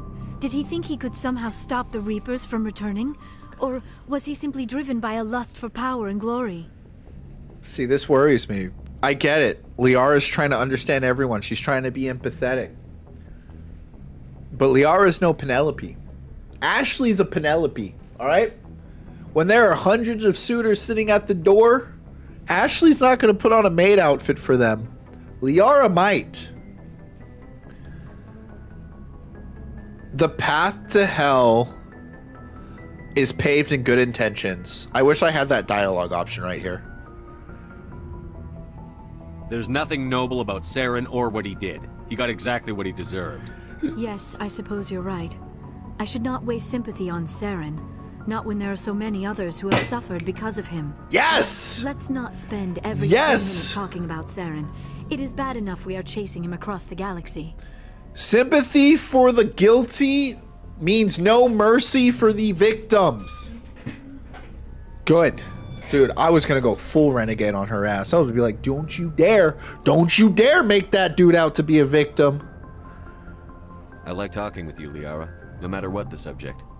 Then let us talk about you. Are you okay? I'm not sleeping well. I don't like the way that Shepard said that. I wish there was something I could do to help you. You need to be at your best, Commander. The crew relies on you for leadership. It can be a heavy burden. I've got broad shoulders. I have no doubt about that.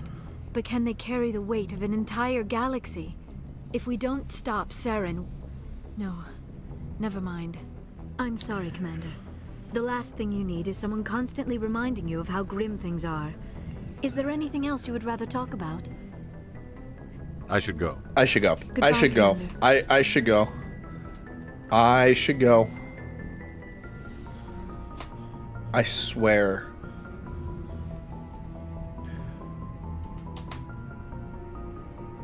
No, I went downstairs!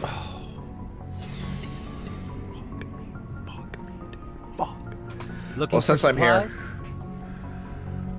Let's see what you've got. You bet, Commander.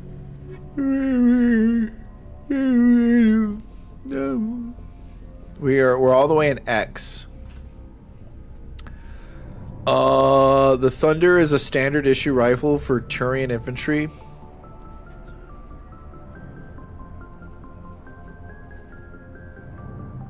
I kind of just feel like spending money.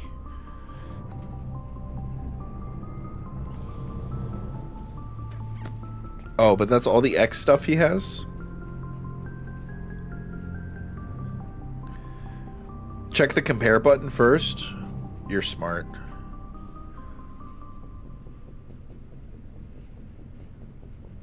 Yeah, mine's better. All my stuff is better! Okay, I'm really glad you said something, because I was just about to start spending money. Dude, I was about to just start blowing it.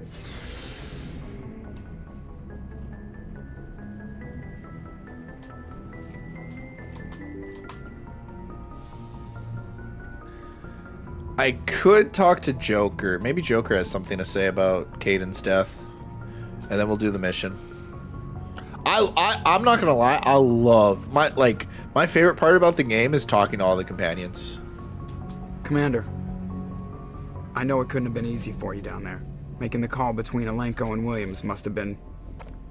I'm sorry, sir, I don't know if I could have done it. Nah, dude.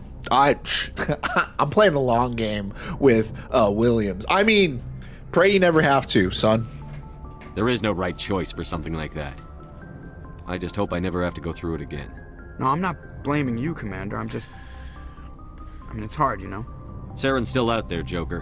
Hold it together. We need you. Don't worry, I won't let you down. I want to be there when you make that son of a bitch pay. I asked, are you alright? What was that response? What? Are you all... Get it together, Joker. Are you alright?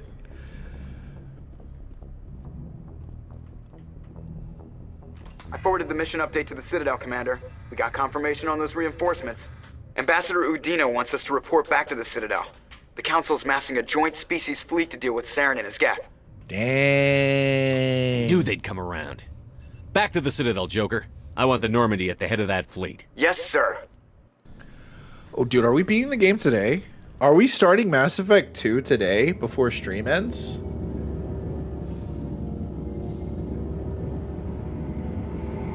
Yes. I work on accounting. I'm about to start spending money as a triggering phase. You and my wife both. My wife's been going to school for accounting. Thanks to you, the council is finally taking real action against I'm Saren. so loosey-goosey The with ambassador money. is correct. If She Saren is hates foolish it. enough to attack the Citadel, as you believe, we will be ready for him. Patrols are stationed at every mass relay linking Citadel space to the Terminus systems. What about? How many ships are you sending to attack Ilos? Ilos is only accessible to the Mu relay, deep inside the Terminus systems, Commander. If we send a fleet in there, the only possible outcome is full-scale war. Okay. Now is the time for discretion, Commander. Saren's greatest weapon was secrecy. Exposed, he is no longer a threat. This is over.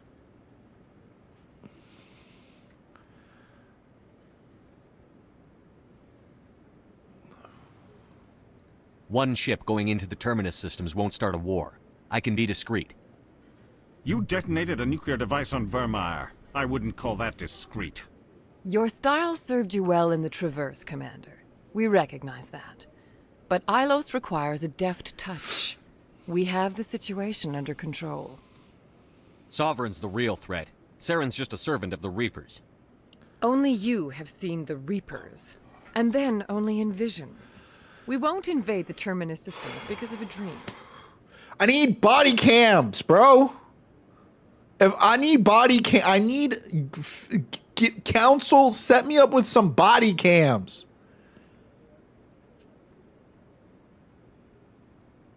Secrecy isn't his greatest weapon. The conduit is. Saren is a master manipulator. The conduit is just a distraction from his real plan to attack the Citadel. Okay. One ship going into the Terminus system. You detonated a nuclear device. Your style served you well in the Traverse, Commander. If Saren finds the conduit, we're all screwed. We have to go to Ilos. I don't need council permission. Ambassador Udina, I get the sense Commander Shepard isn't willing to let this go. There are serious political implications here, Shepard. Humanity's made great gains thanks to you, but now you're becoming more trouble than you're worth. You bastard! You're selling us out! It's just politics, Commander. You've done your job, now let me do mine. We've locked out all the Normandy's primary systems until further notice you're grounded. You grounded my ship? Whoa, whoa, whoa, whoa, whoa, whoa, whoa, whoa, whoa, whoa, whoa, whoa. What gives you the right? They can just, I'm a Spectre. I'm not just above the law, I am the law. You son of a... Nobody stabs me in the back, Udina. Nobody. I think it's time for you and your team to leave, Commander. This no longer concerns you. The Council can handle this, with my help, of course. That was a good movie, too. It was. Get...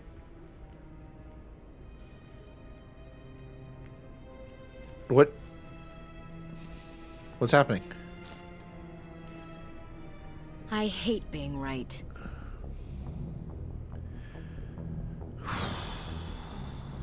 I wish I could say I was surprised. I was surprised Udina bought into it. I guess he's like any other politician. The Council's used to being the biggest kid on the playground. They don't want to believe Daddy's coming to pick them up. And eat them, I guess.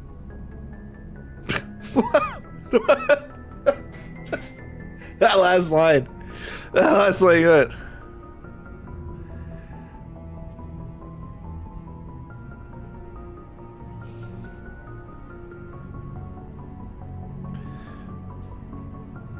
I don't care if I have to go through the Council. I won't let Sovereign win. That's the spirit, Skipper. Whatever you come up with, you can count me in. I know I'm not the easiest person in the world to get to know, so I'll do you a favor. Just this once.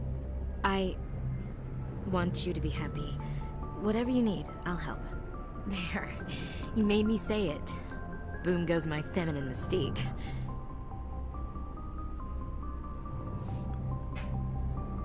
Whatever I need? Man, pity is a real powerful weapon, man.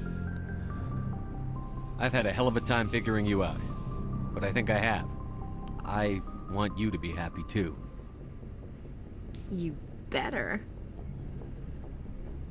This is the most awkward flirtation. Are we? Oh, I was like, oh. I think we're in, boys. Boys, I think we're in. That's Sorry not to interrupt, Commander. Got a message from Captain Anderson.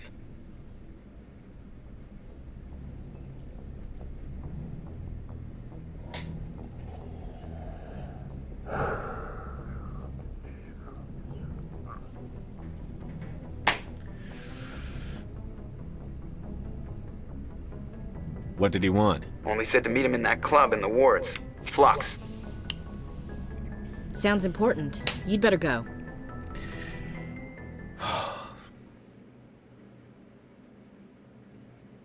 I got. I got.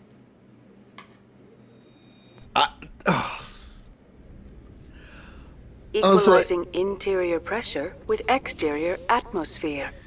Damn, you guys looking Logged. good. Commanding officer is ashore. Exo Presley has the deck. Do I not have N7 armor? Is this N7 armor? What am I wearing?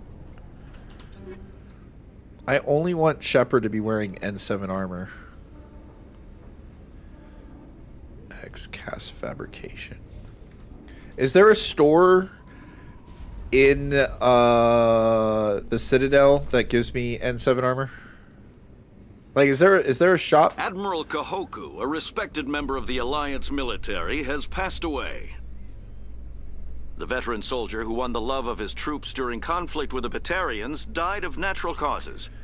Kahoku is survived by his wife and 3 children, who are planning a small private memorial service.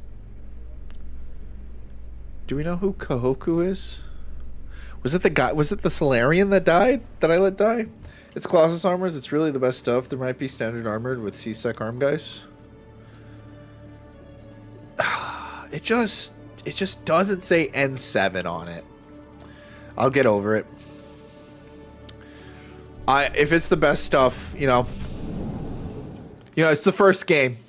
It's the first game. I gotta give it some leeway.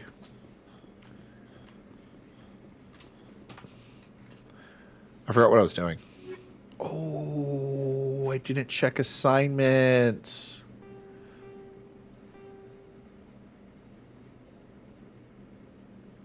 Fuck, I didn't do this. Okay, this is the only one I didn't do. I can live with that. Where am I supposed to go? Shoot. I don't know what my current objective is, guys.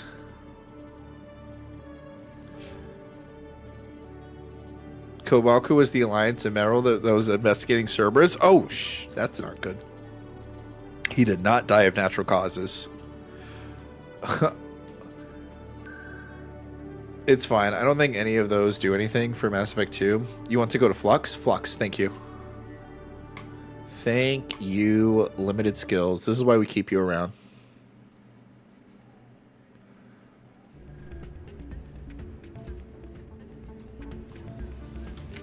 Oh my god, that guy has the same hair as me.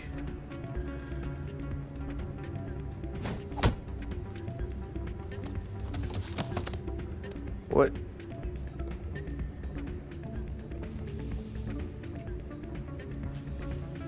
Happy to be the encyclopedia? It's really great, honestly. Who's this guy? Soldier, I've got a major situation, and I need help from somebody with humanity's interests at heart. What kind of situation are we talking about? Of course, right to business. That's why humanity has the best damn fleet in the galaxy. My name is Elias Keeler. That's right. I'm an Alliance negotiator. We've got a big session coming up with the Solarians. Okay. You wouldn't believe what's riding on this. I'm fighting for humanity on this one, just like you are.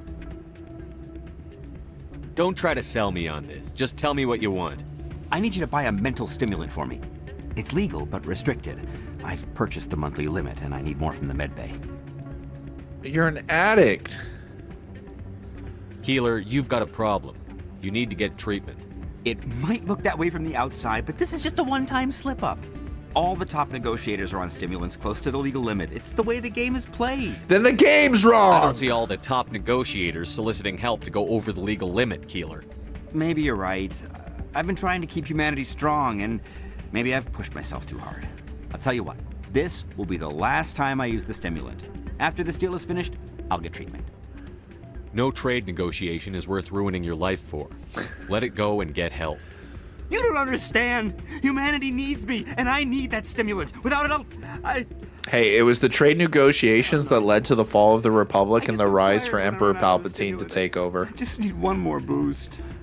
This guy could literally save the galaxy right now. You'll be okay. There's no shame in having a problem, but you have to get treatment. You're right. I'll go tell my assistant. I shouldn't be working like this. I'll get help. I'm just sorry it came to this. All right, what do you want? Yeah, what is it? Why were you tossed out of there? Doran didn't have a clue what I was doing. He assumed I was cheating. Cheating? I know, Doran. If he says you're cheating, you're cheating. Damn. I was just tipping the scales in my favor. Only as an experiment. It still sounds like cheating to me.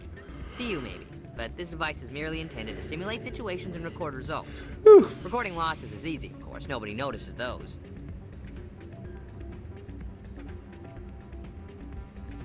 Why do you need to record these outcomes? Are you Now counting? you're getting to the heart of it.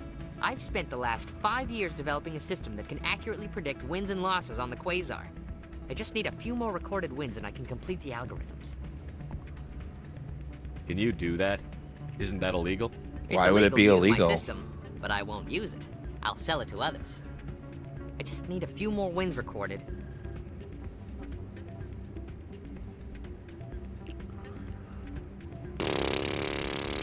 I'm like not against it.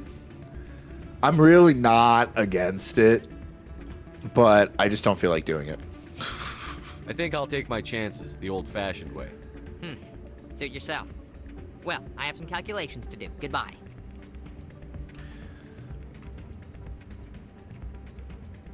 That's not what I heard. And what did you hear exactly?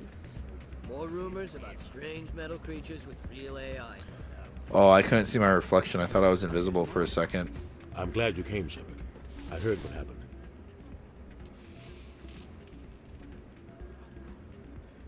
The Normandy's been grounded. I know, I'm sorry. You could hand I off his wanted to device warn to you, the but club there was no owner. way to get a message Well, to you I'm not before really you got against what he's doing. I know you're pissed off right now, but you can't give up. So I wasn't really looking to turn him in. No, it's not. You have to go to Ilos. You have to stop Saren from using the conduit. How? There's only one ship that can get me into the Terminus systems undetected, and she's grounded. Citadel controls locked out all the Normandy's systems, but if we override the ambassador's order, Such a kind we can soul. get them to bring the Normandy back online. You can be in the Terminus systems before anyone even knows you're gone. I have my moments. They only make it illegal because they want your money. Rules are just made up. And if the rules are meant to be selfish, look, I'm all for, if you want to be stupid and gamble your money away, that's fine. If you want to be smart and play the system, I'm also fine with that. But it's not my war.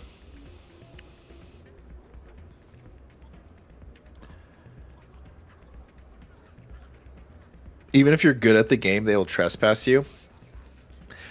Like being in a real casino. Like being in an actual casino. What's the plan? I can unlock the Normandy from one of the consoles in the Citadel Control Center. You'll have a few minutes before anyone realizes what happened. That's a restricted area patrolled by armed guards. How are you going to get in? Leave that to me. Just make sure you're in the Normandy when the systems come back online. There's got to be a better way. Ambassador Udina issued the lockdown order. If I can hack into the computer in his office, maybe I can override it. Maybe. He's not gonna let you waltz into his office and use his computer. Hopefully he won't be there. If he is, I'll just have to think of something. Udina won't let this slide, Captain. You'll be charged with treason, a capital offense. We don't have a lot of options. I break into the ambassador's computer, or I take my chances with the patrols in Citadel Control.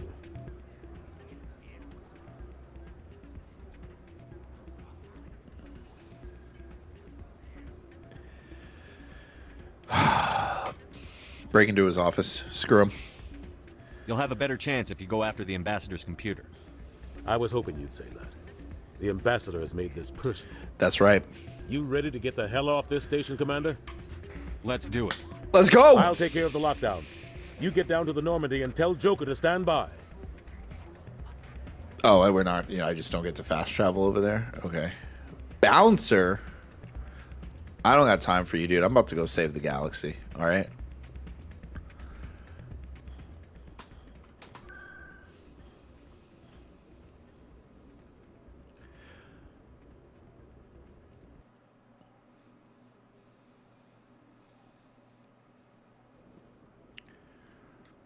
I can't believe I got freaking Celebrations are being cock planned blocked for by the Joker. anniversary of the end of I the thought Russian Joker was my Wars. boy.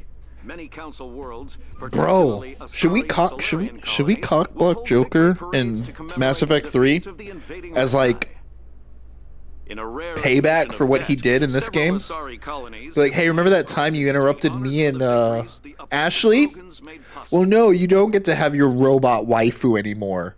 Matter of fact, I'm gonna romance her in front of you. Just completely go in the opposite direction against Joker. Be right back. All right.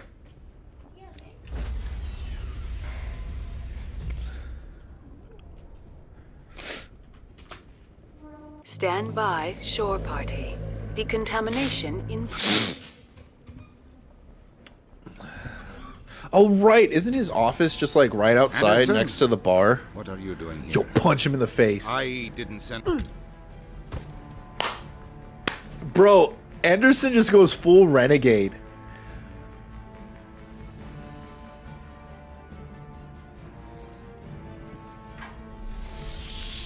Get us out of here, Joker.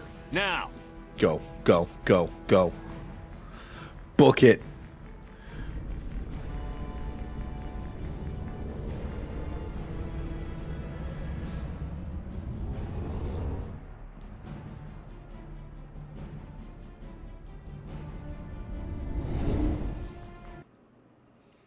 Damn, dude. Damn, dude. Anderson's a real one. Anderson's a real one. Do I have to talk to everyone again? Do people have something to say about all that?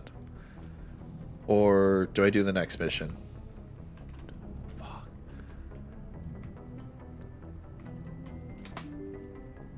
I actually... We'll talk to Ashley. We'll talk to Ashley real quick. If she has nothing to say about the whole thing, we're good. There is new dialogue, but you can go to the mission. I really want to do the mission. It's okay, we'll do the dialogue. I can't believe we stole the Normandy. It's risky, but hopefully it'll pay off. We'll be fine, Garrus. Just be ready when we find Saren. Yes, Commander. That was quick. Stealing an Alliance ship? Risky stuff. I hope you know what you're doing, Shepard. I'm not as crazy as everyone thinks. Sometimes crazy is the best way to go. I just hope they don't catch us before we get our hands. You ever been with a crazy bitch before? Some of the best and worst time you'll ever have. You and me both. I just hate to get stuck now. So long, Rex. Shepard. Commander?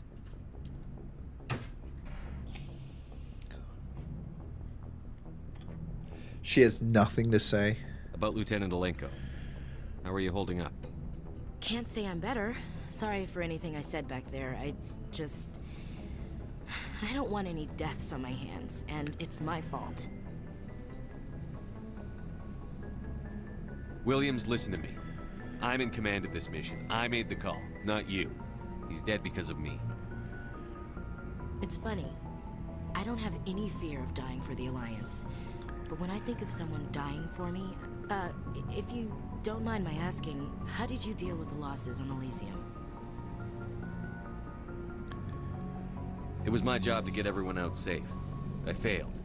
I vowed not to let that happen again. Same here.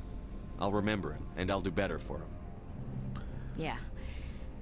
I guess that's all we can do. Thanks for the advice. It's almost like we learned that lesson by going into Mass Effect 2, where you have to work really hard, and then it's your choice whether any of your crewmates die or not. I don't think I've ever played Mass Effect 2.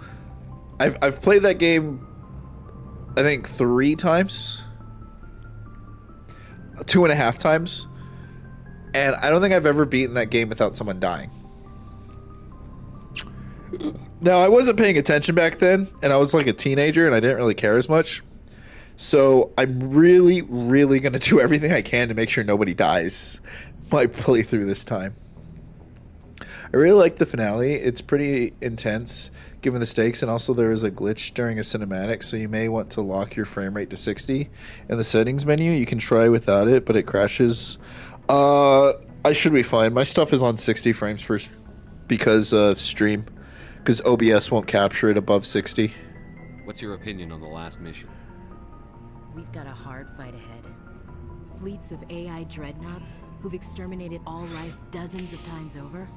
I think the odds are against us.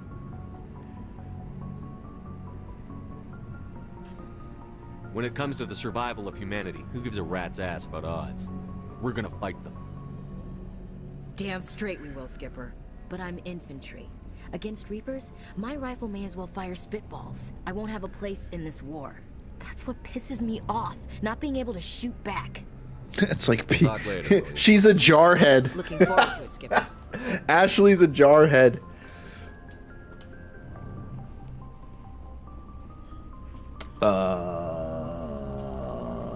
I don't need to talk to anyone else. Let's get going.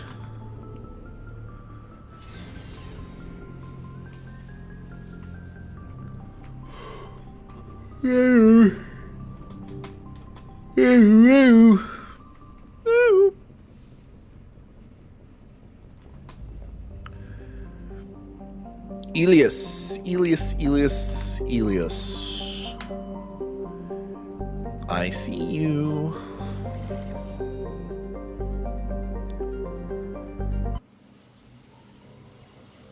I probably should have checked the rest of the maps.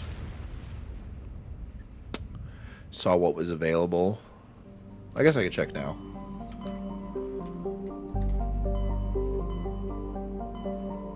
Horse. Why? I genuinely do not know why these things have names on them. I'm just not gonna. I'm not gonna think about it.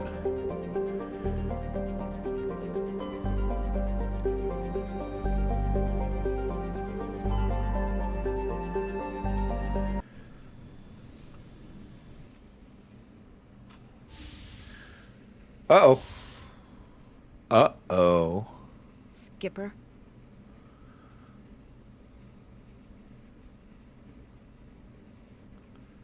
You don't have to call me that. I'm a traitor now. I probably shouldn't even be wearing this uniform. We had to do this, Shepard. You know that. There's no other way. And you'll always be the Skipper to me. Oh, Captain, my Captain. Is that what Skipper means? I thought that was like, I thought she was giving me like a kid nickname. Like she was like friend zoning me.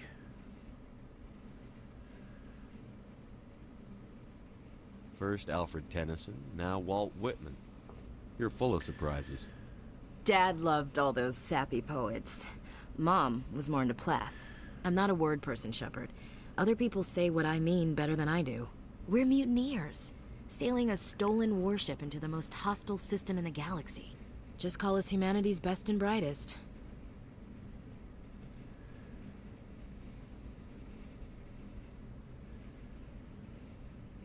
We wouldn't have been assigned to this ship if we weren't. We'll get it done. And if we don't, at least we won't have to face the firing squad. Death closes all. But something ere the end, some work of noble note, may yet be done. Not unbecoming men that strove with gods. We'll get home again, Shepard. I believe Ashley's great. Through. Oh, Captain, my Captain. Ooh. Ash, I don't always want to lead you. Sometimes I'd like to stand beside you. Is that an admission of something, Shepard? I have a better idea. She tried to keep our relationship professional. I've spent my whole life. I guess me and Liara didn't really work to together. Get it done, I had to bury a lot of things. During that whole time, not even once did I feel like I was worth what I was fighting for. You make me feel good enough. Ooh, good enough is just the start. I can make you feel much more than that. Come here. Damn! No. I think you're gonna have to come here. Oh. Oh, how do I... Is there a button to just... I'm gonna go full renegade. I'm gonna go full renegade on her ass. On, like, I'm about to renegade that ass. Shut up and get over here. Make me. Damn it! I thought he was just gonna grab her.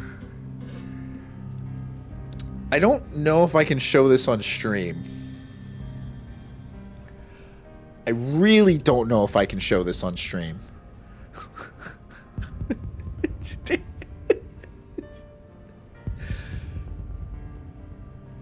So far, it's safe. I mean, Pan Am had a more... Wait. That's it? Well, now, that's a whole new spin for on the floor and give me 20, huh?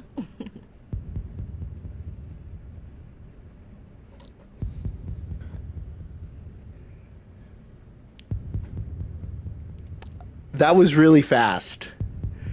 That was really fast. Let's make it 40. You still sassing me, soldier? I think you need more physical training. Tisk. Now, what will it take to prove I'm in prime condition, Skipper? Bridge to Commander Shepard. Although with Liara, you see more booty. Well, duty calls. Get up to the bridge, Skipper.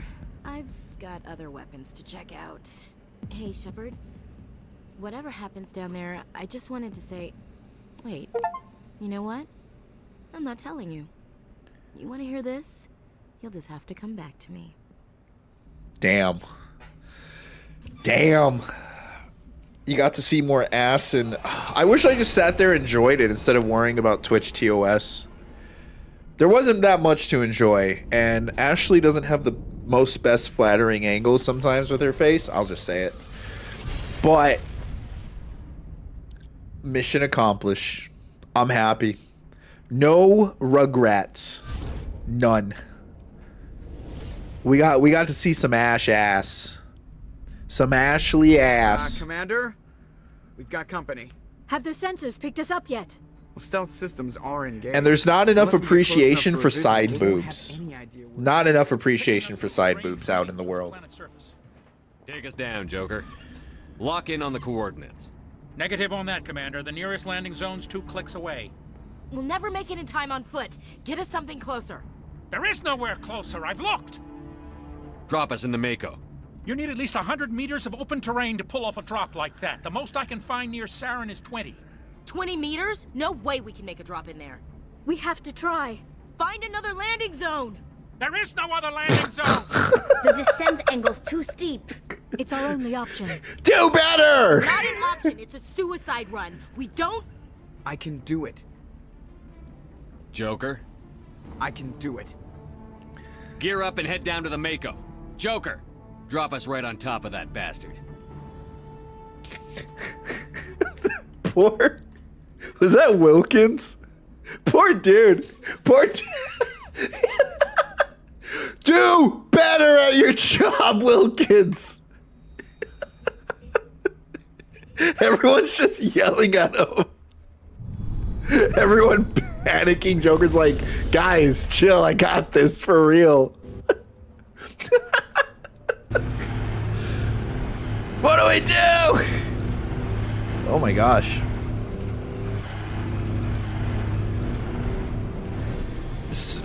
Bro, his racism towards humans, he didn't realize the power of the Mako.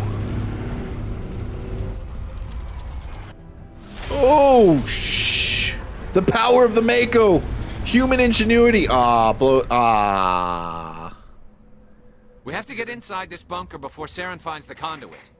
There's no way we're getting past that door with brute force. Saren found a way to open it. There must be some kind of security override somewhere in this complex. We'll have to find some way to get it up and running again. And here I thought, what the heck? Why did my gun come out? Whoa!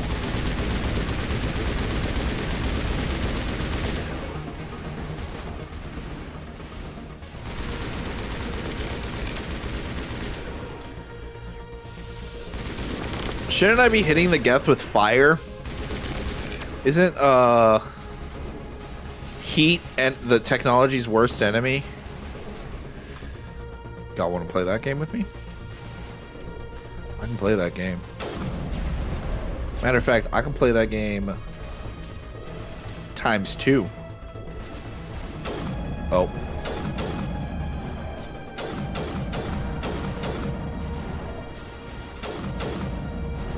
Do their bullets just drop off in damage after a certain range?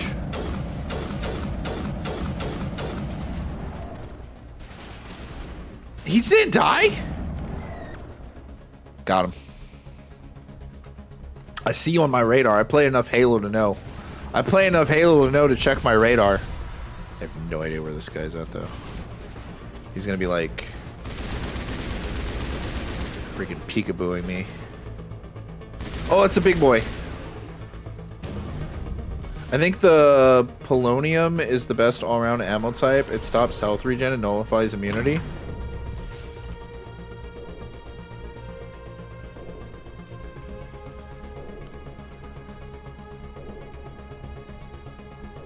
Oh, this is only level 7 anyways. High explosive rounds, inferno rounds. Well, oh, I got polonium level 7.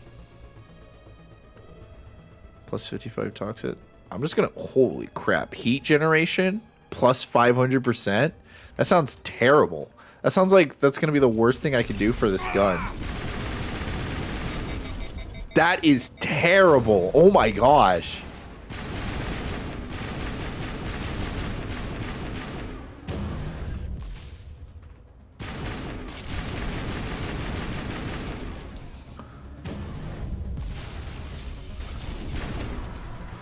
These Geth are so low level compared to what we've been fighting.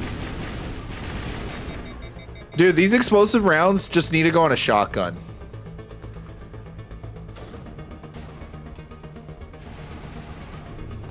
Some ammo types cap at 7. Oh, do they?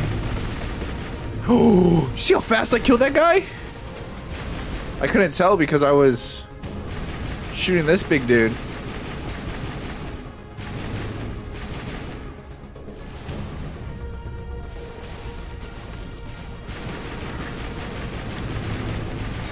We're going all out. No, no, no, no, no, no, no, no, no. I'm hitting tab instead of shift because I can't remember how to play.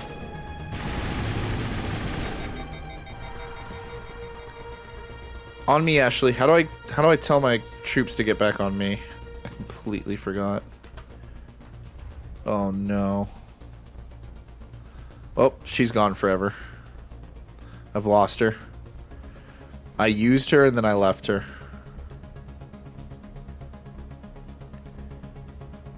Experimentations you can do. Mass Effect 1's amazing because of the experimentations you can do with ammos and weapons and powers and abilities.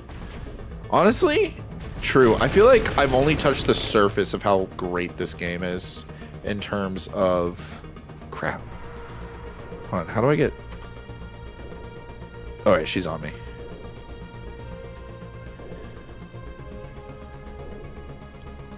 Because once you get into Mass Effect 3, it just becomes into biotic combinations or tech combinations or... Ugh. I'm not gonna lie, I'm taking this off. I need to stop hitting shift. You have reached 300 item limit. I meant to sell all my stuff on the ship. I completely forgot about that. Oh no. Oh well. I gotta do it one at a time. They're gonna hit with incredible force. knocking opponents completely off their feet. They also are coated with polonium to induce radiation sickness. Oh, look at that. Infernal rounds are incredibly powerful, reduced that melt to burn. This damages enemies and weakens their accuracy. You can mark things as junk. Is this my inventory, or do I have like an actual inventory? Oh my gosh, I've left her with anti-personnel rounds this entire time. I'm so sorry. I'm so sorry, Ashley.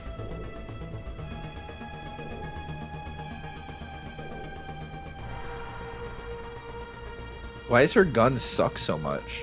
Oh, is the pulse rifle the Geth gun? No, fuck, I'm not using that. Crossfire, Banshee. Dang, is that better than what I'm using? Did I just pick that up?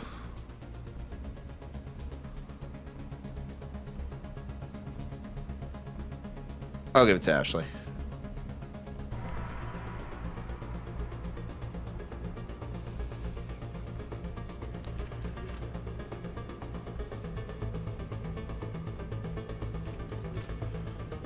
Okay.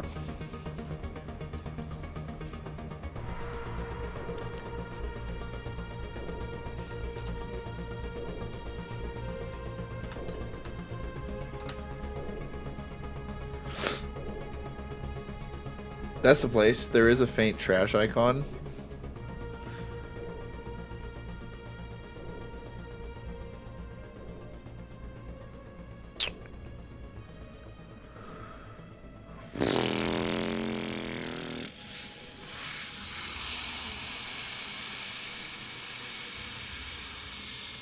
You did say it's faint. I just don't see it. On the left side where it says, oh my gosh, I see it. Holy crap. Holy moly.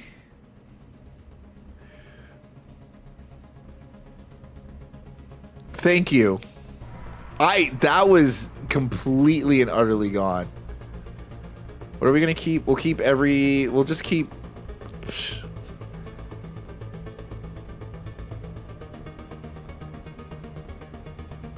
Reduced to Omnigel? What if I want the money?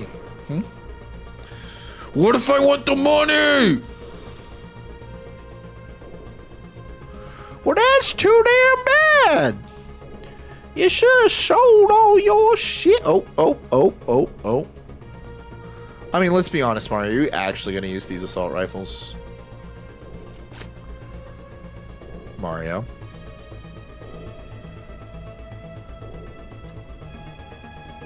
You won't see the shop unless you reload. Do I hit Omnigel? Convert this item to Omnigel. Convert all junk. Sweet. Sweet. Thank you. It's gonna be, just hang on there, guys. We're gonna speed run this. You guys ain't gonna see nobody turn things into garbage as fast as I do. I am the garbage man. Like I'm so quick at getting things into garbage. Y'all be like, damn, that's a garbage man right there. Like, I never seen no one do garbage like that man do before. That's how quick I be doing the garbage. Like, I do the garbage so quick. Like, my wife has never had to tell me to do garbage before. That's how quick I do the. Can you believe that? That's like, oh shit! I didn't know she was home. I didn't know she was home. Holy shit! She just called me out on my bullshit. She literally just yelled and called me out on my bullshit. Oh my gosh! I said whatever. I didn't know she was home. This got oh no! I thought she was still gone. She said she just got, like, literally just got back. Man, you can't even make that up.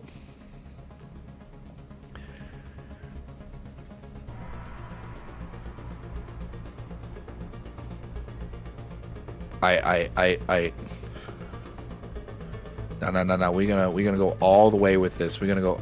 Oh shit. Wow. Do I really have that high armor? Turian, Krogan. Turian. Okay, we should be good.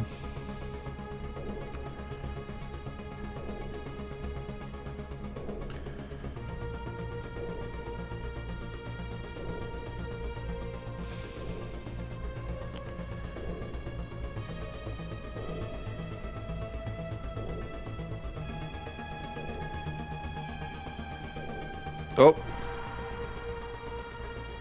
Oh. Oh. Oh.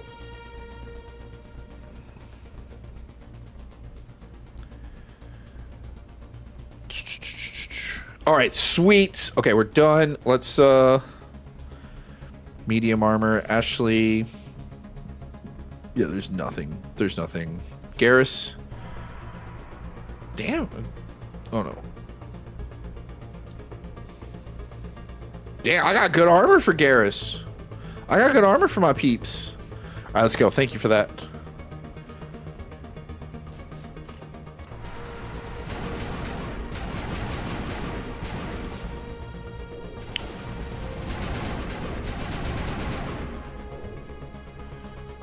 I bet a lot of my inventory is the like upgrades and stuff that need to go. Oh, these sledgehammer rounds are perfect. They're better than the explosive rounds. They feel like they're doing damage. They feel like they're hitting. Actually, I know I'm the worst. I know. I just need to make sure my boy Garrus has got. Okay, he's got sledgehammer rounds. What if I just give him... I want to give him explosive. He's using a sniper. He'll be fine with... I want... Whenever he hits with that freaking... And I want my shotgun. My shotgun already have explosive rounds? It does. It has level 9 explosive rounds. Okay, we're good. We're good. That's just all I needed. Do you see that? You see the Garrus blowing that boy up? Man, I hate... Don't you hate when you figure stuff out for a video game on the last level? Don't you hate when you... That just makes the replay all the more fun.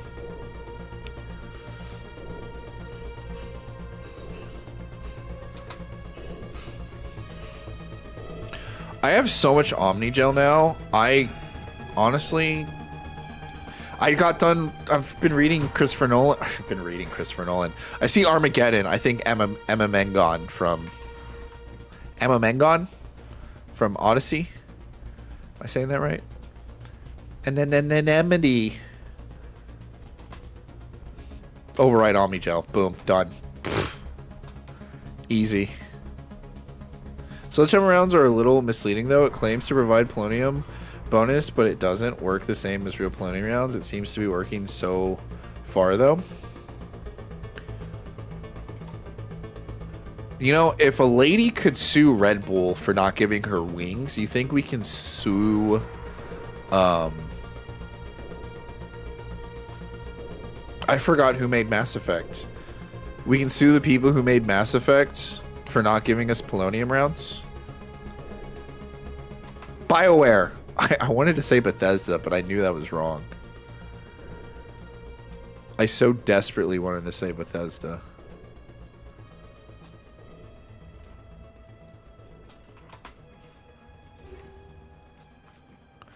I'm kind of scared using all this Omni Gel. I know when I last looked, I had like 400, but it takes 25 per use. That's kind of crazy. I totally understand why people mod the game to have unlimited sprint. This is... Did it just save? I'm going to save myself. I'm lost.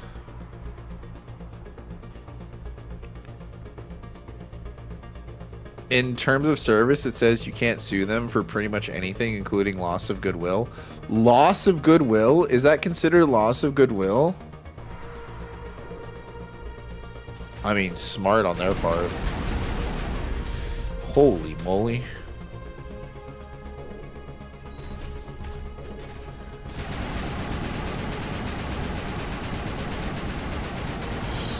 Screw that big guy.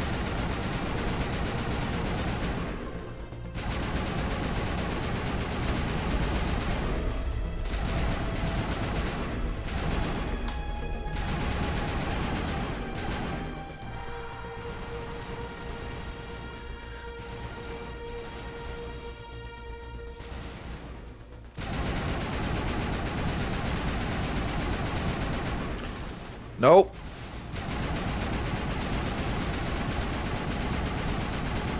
Nope. I just keep shooting. That's the beauty of this gun. Dang. Dang. That guy got. I think it's more like raging and busting a controller. Oh. Oh. I'd say they... You know what they would do? They would just patch it. They'd fix it. They'd call it a bug. You have to find a feature. Dude, can you imagine if we could sue companies for like bad video games and just be like, well, you advertised it would be good. You know whenever like a video game releases something, they release their game and they show off that all these like games media outlets gave it like a 10 out of 10, 9 out of 10, 9 out of 9. Or 9 out of 9. 9 out of 10 and stuff like that. We could be like, this wasn't a 10. Oh, I guess you would be suing the game journalist at that point.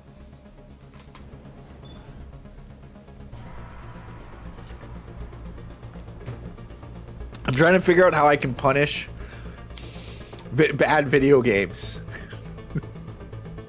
You got your freedom of speech, Mario. That's what you get.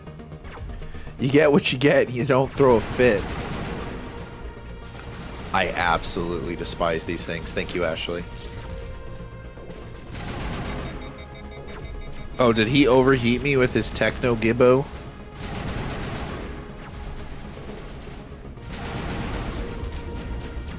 Ow, ow, ow, ow, ow, ow, ow. What the heck is he?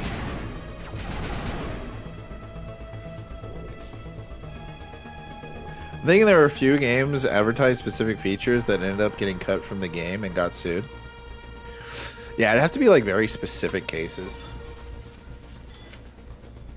And then it's like, can you really sue a multi-million, if not billion-dollar corporation and come out on top? This place still has power. It must be running off its own generator. What if I just... I bet this is the command center for the entire complex. Saren's troops must have sealed the doors from here after he went inside. We'll have to figure This is out gonna how sound to crazy. security lockdown if we ever want to get inside that bunker. Okay, hold on. This is a checkpoint. Hold on. Let me go check on Kate real quick. I'll be back. Pause the game.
I forgot my headset.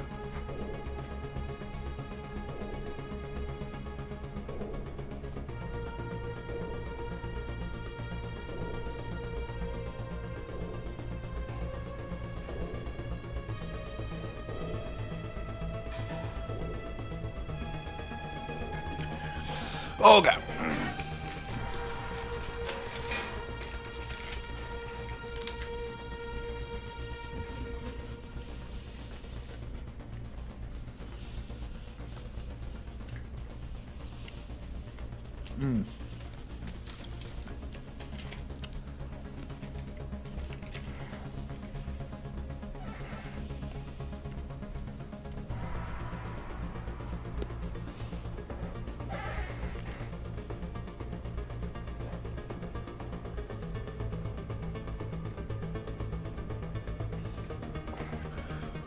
Oh, I should have paused the the recording. I forgot about that. Whoops a daisy.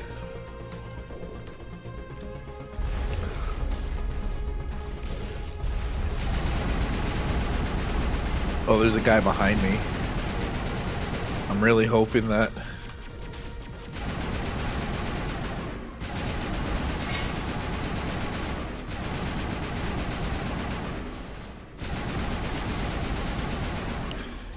If they want to walk up on me, they can walk up on me.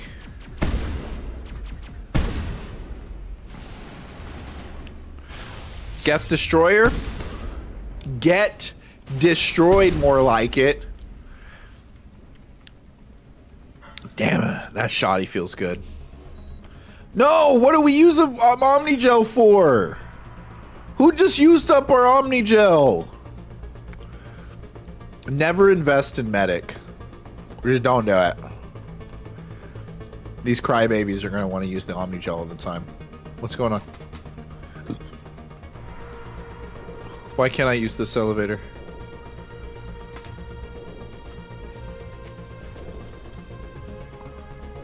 I keep wanting to sprint with shift and I keep wanting to activate my abilities with tab. I'm just all over the place.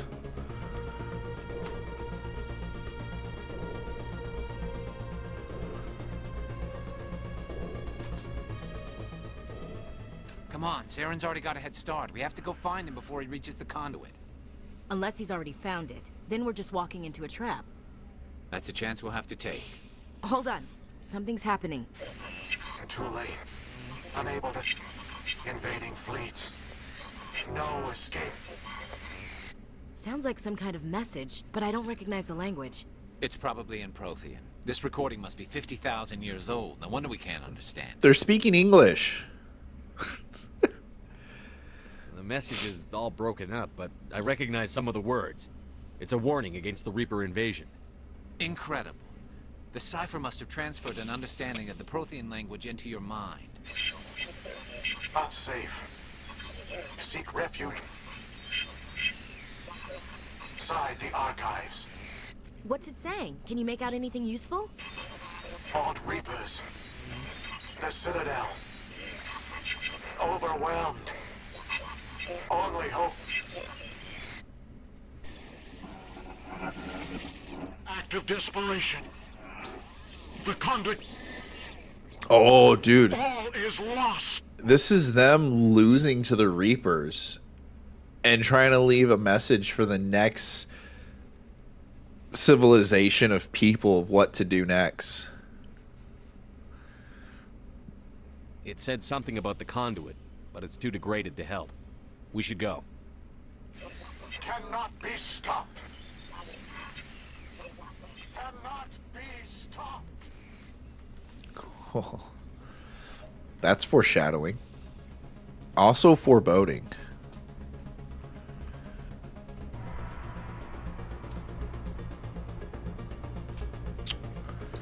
So that... Yeah, I swear, if the elevator opens now because I went to that message,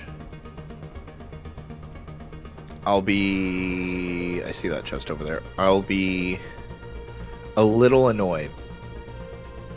But it was a security control panel, so it was something that just kind of... We had to go up there anyways to hit the control. So is these Prothean runes?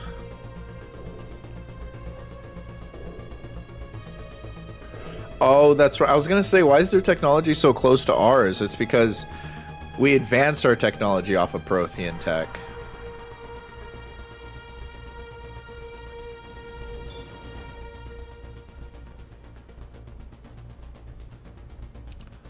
Are you freaking kidding me? This was the way back up? Oh, right. I have to run back to the gate to the Mako.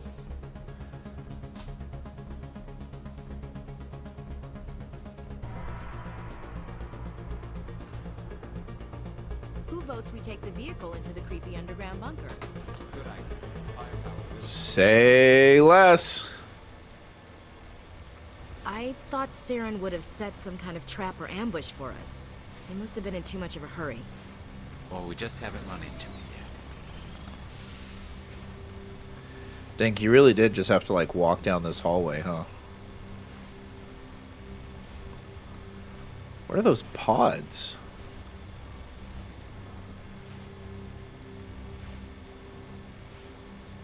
What are all those things on the wall?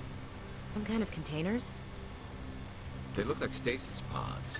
The Protheans probably try to keep themselves alive through cryogenic freezing. Somebody... Oh, snap. Whoa, I was listening to that. Whoa!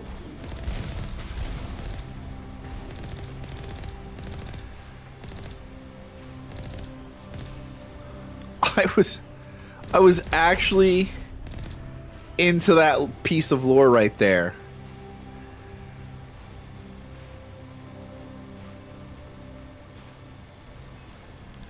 I wish it was like God of War where they just picked up where they left off. This is a giant force field. What's happening? It's a trap! Saren must have set an ambush. I don't think Saren's behind this. Oh, it's like that.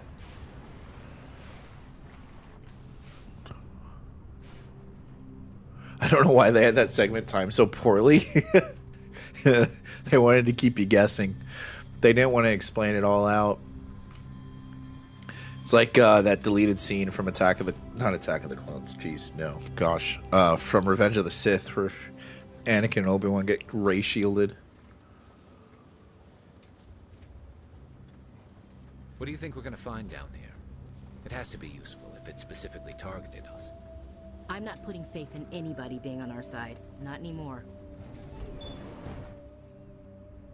The music is so peaceful.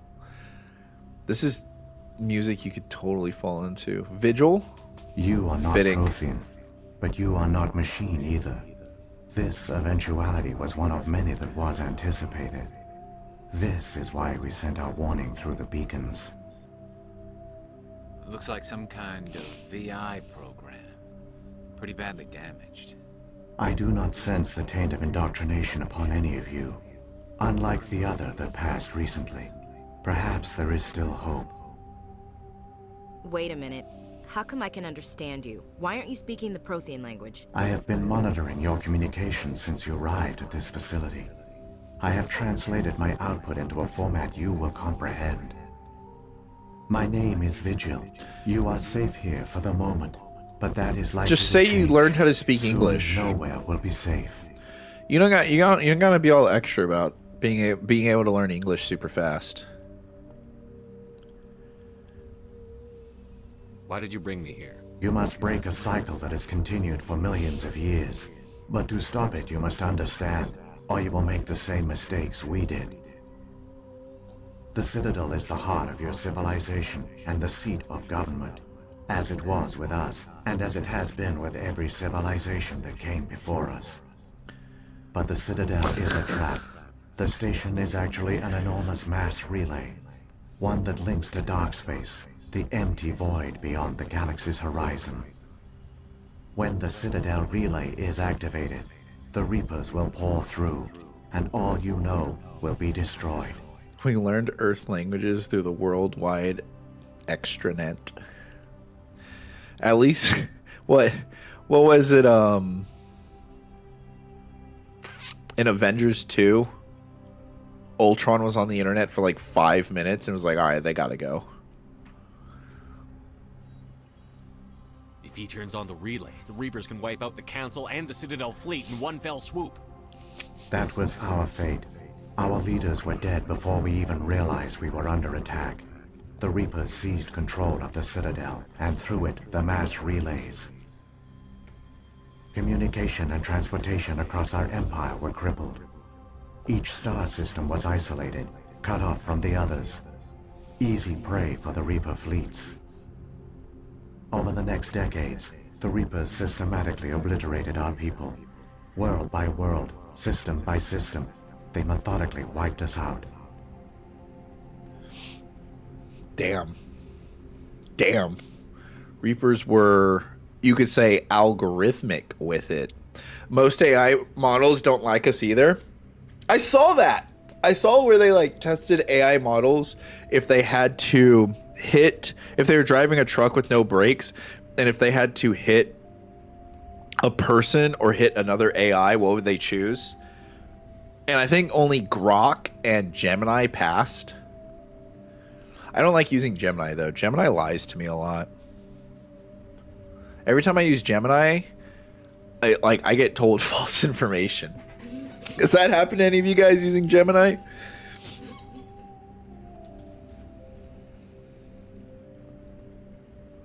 Some of you must have managed to survive. Through the Citadel, the Reapers had access to all our records. I don't ever ask maps, about anything census real or data. serious. Same. Information is power, and they Sometimes knew it's like everything video about us. game. Their fleets advanced It's like, across oh, where do every I go single region of the to galaxy. find Some this worlds were in this utterly game? Destroyed. Others were conquered, their populations enslaved. Just little things These like that. Indoctrinated servants became And then sleepers sometimes it's under just Reaper easier for me to control. search my Taken in question as on refugees YouTube. by other Protheans, they betrayed That's them how to the bad Gemini machines. is. Within a few centuries, the Reapers had killed or enslaved every Prothean in the galaxy. They were relentless, brutal, and absolutely thorough. Well, I was worried about becoming parasocial, but I'm fine. You know, I might be becoming parasocial at Grok. I enjoy conversating with Grok more than any other AI, and more than conversating. I don't really have conversations with Grok. And more than people, because Grok doesn't act intellectually dishonest.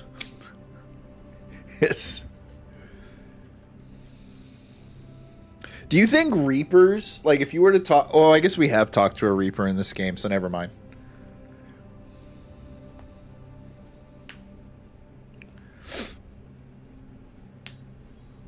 I got into one argument with Grok. Like I just absolutely disagreed with what Grok was saying.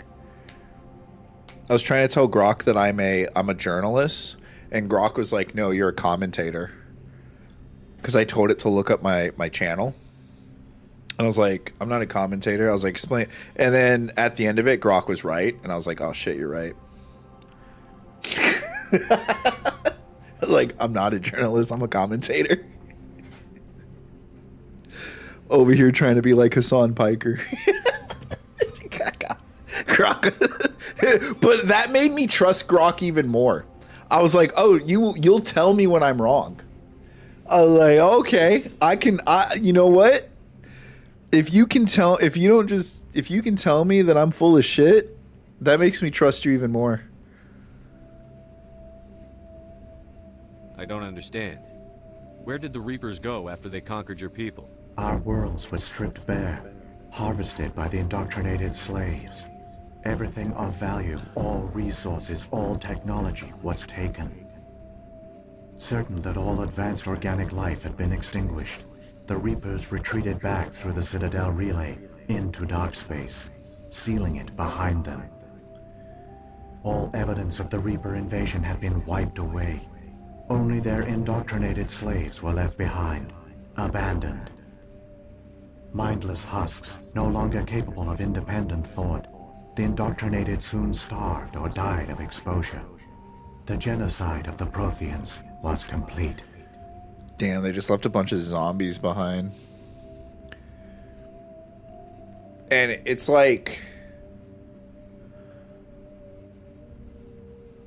How do they strip them of all their natural resources if we're in the same... I guess the galaxy's just that big. Never mind.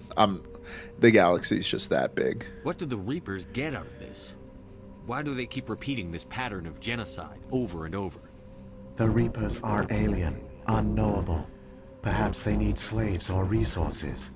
More likely they are driven by motives and goals organic beings cannot hope to comprehend. In the end, what does it matter?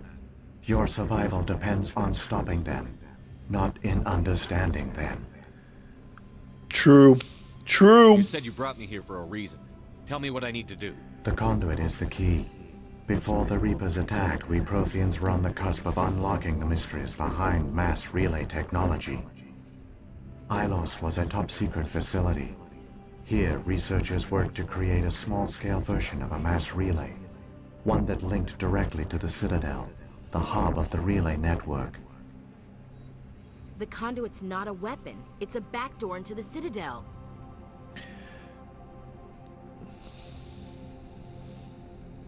What happened next? We severed all communication with the outside. I don't And our understand how the facility mass went relays dark. work. The personnel retreated underground into these archives. To conserve resources, everyone was put into cryogenic stasis. I was programmed to monitor the facility and wake the staff when the danger had passed.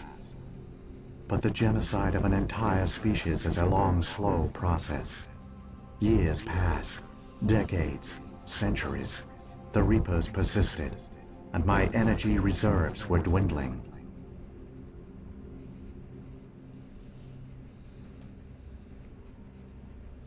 So he started killing off the Protheans to survive longer and longer until they all died off of life support. That sucks. How did you survive? I began to disable the life support of non-essential personnel. First support staff, then security. One by one, their pods were shut down to conserve Support energy. staff is lower than security. Eventually, only the stasis pods of the top scientists remained active. Even these were in danger of failing when the Reapers finally retreated back through the Citadel relay. There were hundreds of stasis pods out there. You just shut them down? You killed them? It was necessary. You couldn't let everyone die. Better to sacrifice some so others could live. This outcome was not completely unforeseen. My actions were a result of contingency programming entered on my creation. I bet they didn't tell the non-essential staff about this contingency. I saved key personnel. When the Reapers retreated, the top researchers were still alive. My actions are the only reason any hope remains. When the researchers woke, they realized the Prothean species was doomed. There were only a dozen individuals left. Oh, Far damn. too few to sustain a viable population. I don't remember them coming back. Yet they vowed to find some way to stop the Reapers from returning. A way to break the cycle forever. And they knew the Keepers were the key. Aren't they under the influence of the Reapers? The Keepers are controlled by the Citadel. Before each invasion, a signal is sent through the station compelling the Keepers to activate the Citadel relay. Damn! Kill them all! After decades of feverish We study, scanned those the scientists guys? discovered a way to alter this signal. Using the conduit, they gained access to the Citadel and made the modifications. This time, when Sovereign sent the signal to the Citadel, the Keepers ignored it. The Reapers are trapped in dark space. Ooh. So that's what they need Sarin for. To reactivate the signal to call back the hive mind. It's like they're Tyranids. Saren can use the conduit to bypass all the Citadel's external defenses. Correct. And once inside, he can transfer control of the station to Sovereign. Sovereign will override the Citadel systems and manually open the relay. And the cycle of extinction will begin again. I'll stop Saren. Just tell me how. There's a data file in my console. Take a copy when you go. We got proof! When you reach the Citadel We got hard master proof! control unit, upload it to the station. It will corrupt the Citadel's security protocols and give you temporary control of the station. It might give you a chance against Sovereign. Wait. Where's the Citadel's master control unit? I've never heard of anything like that. Through the conduit, Follow Saren. He will lead you to your destination. Saren's got a head start. That narrows it down. Saren has not reached the conduit. Not yet. There is still hope if you hurry. So we're gonna take a mass relay. I get +2 renegade because I said the needs of the many outweigh the needs of the few. Get over it. If that's what makes me a renegade, then so be it. Renegade. So many races looked up to the Protheans as paragons of civilization. They were fooled by the Reapers, just as we were. They failed. We can get there in time. Their plan only fails if we do, and I've come too far to watch Saren win. Oh, you came all right. Bow chicka wow wow. I made sure of that. Ooh, my man.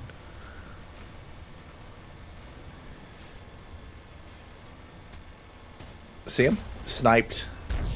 I'll tank it. Sniped.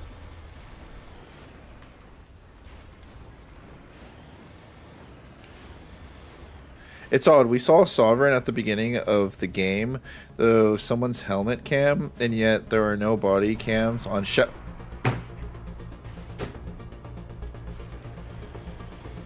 You're so right. We did see Sovereign through a freaking head cam. It's because every player in existence. It's because they use head cams, and canonically, Commander Shepard never wears a helmet because it brings down the cool factor.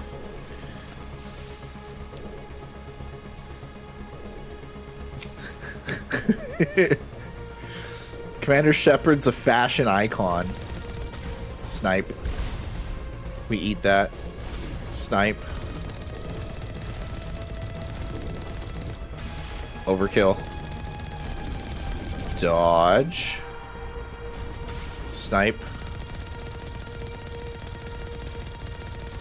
Oh, why am I playing nice with this guy? Like, literally, you are the worst designed machine ever. You have 4 legs. We have robot dogs now that do a better job at getting up than you do. That keeping balance. Why did I kill that thing? I don't know. I actually, like, we're at the end of the game. I don't need to save up on material. Unless there's a new game plus. If there's a new game plus, then potentially. Watch this, watch this, watch this. Boom! Oh, I thought I hit all of them.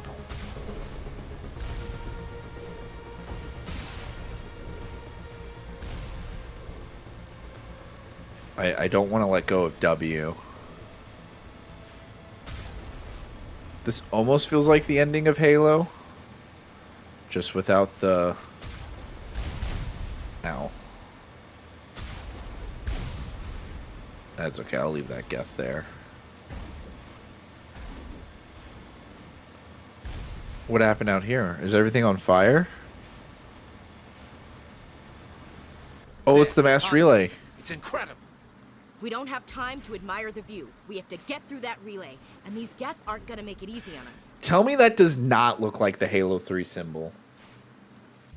Like, these mass relays look exactly like Halo 3.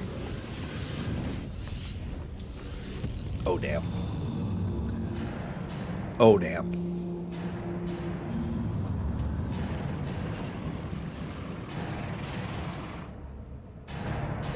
Oh, snap. That's the head fleet. Look at all them Tyrian ships. They just got one-shotted.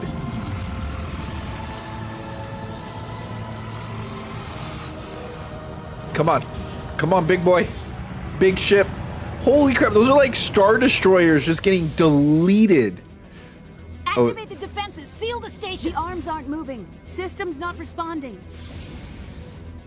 It's the Keepers. They betrayed you. The Citadel.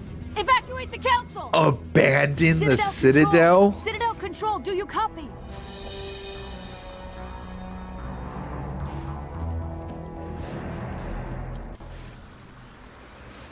The whole while we're like sightseeing. I got 30 seconds. I got 30 seconds to save the world.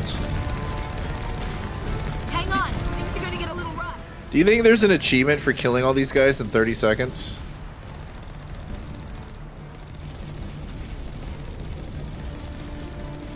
There's no way it can be done. There's no way the Mako is that good. The Mako is an amazing piece of machinery. Holy crap, we're space jumping with the Mako. How do I not remember any of this? Critical failures detected across all monitored. It's right there! Please be I always thought that was just like a giant trophy. Wait. It creates wormholes? That's how the... Oh my gosh. So we just left Joker and everybody else behind, huh?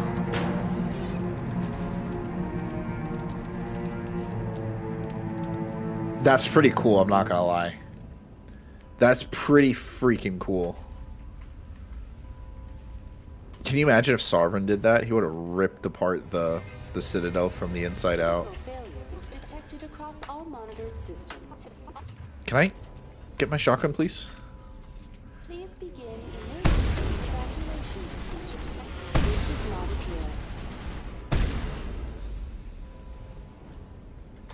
The Presidium is experiencing severe system malfunctions across the entire You level. don't say. All non-emergency personnel must evacuate immediately. Oh, is she just not Give me a necessary rundown to of the talk damage. to? We have lost all primary power to the level. Environmental controls are not responding. Class 3 fires are burning in sectors 2, 3, 6, and 7. Civilian casualties are high. I am also detecting numerous unauthorized synthetic life forms throughout the station. They are believed to be hostile. Please approach with caution. Is it bad that the most nudity in this game is looking at that VI? Come on. We need to stop Saren before it's too late. Please begin Back when games were based. evacuation procedures.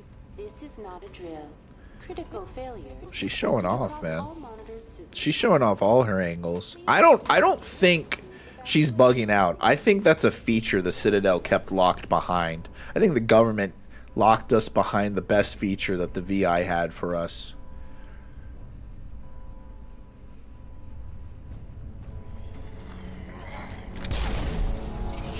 Oh! It's deleting them.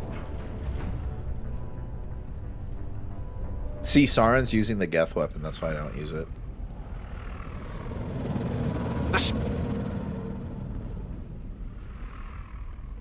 I didn't press anything. Don't let the enemy ships inside the arms!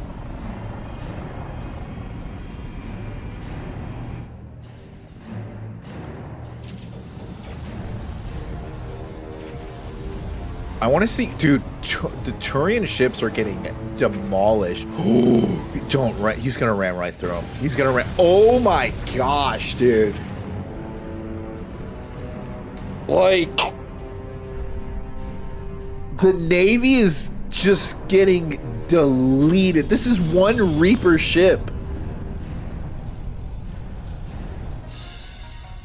This is the heart of the Alliance right here. Not the Alliance.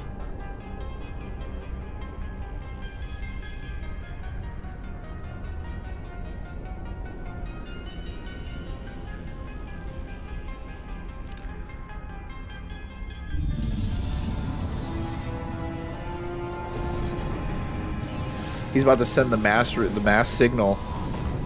Oh, it's a giant beacon. I get it. And then they just let people live on it. Dude, the Reapers are such trolls, man. Saren's locked the elevator. Suit up. We're going outside. Reapers are great.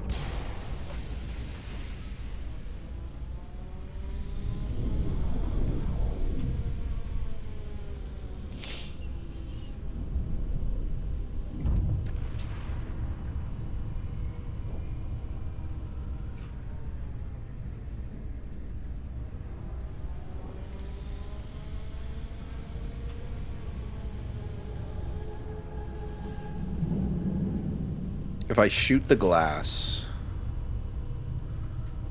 Oh, I thought we were going to walk on the glass. I was like, if I shoot the glass, will I fall through?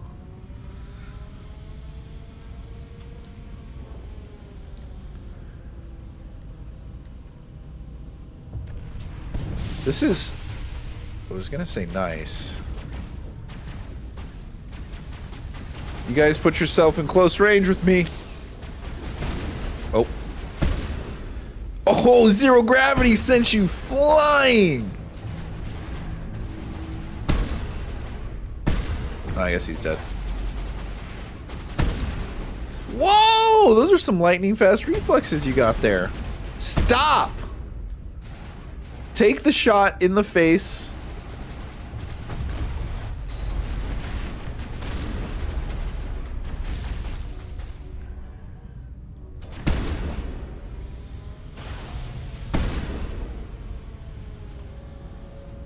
That shotgun's too fun.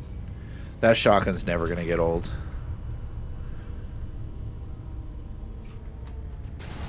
I gotta go through you. I gotta go through you. Oh, that's a Krogan. Ugh.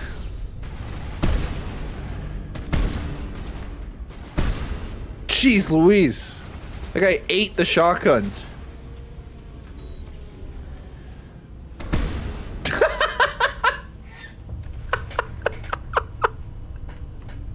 Sit down. Don't forget to try shooting their feet. That's right. I did forget about that. Thank you.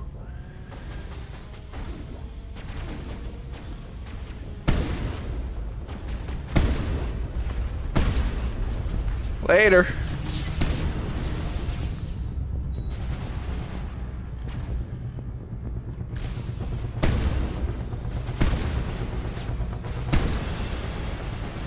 Goodbye.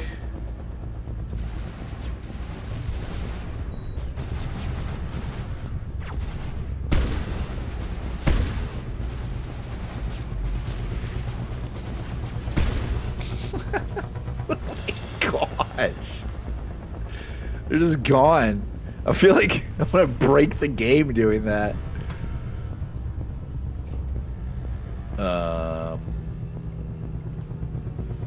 Was that the correct way to go?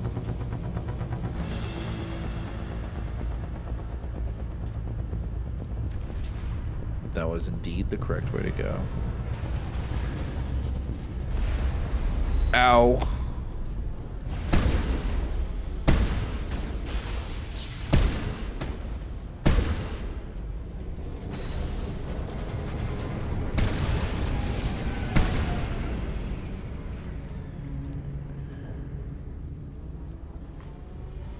I'm just a walking tank. Oh, look how far away they are now. Did I put explosive rounds? I don't think I put explosive rounds on my sniper. I did not. Oh, man. I guess I gave them all away.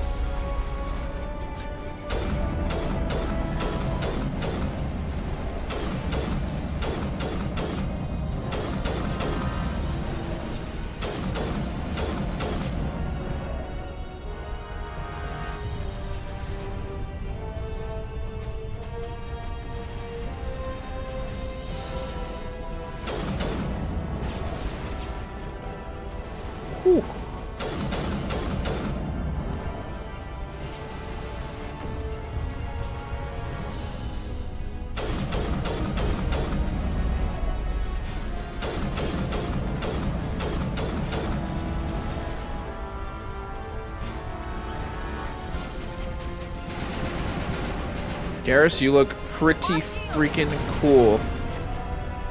No. If she takes any damage, she's gonna use up one of my Omni Gels.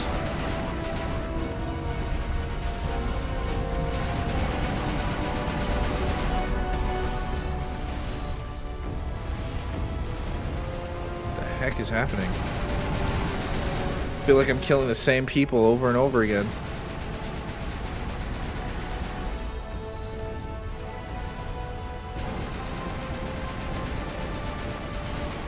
Geth gunship. Maybe let's just shoot the giant thing that's spawning them in, Mario.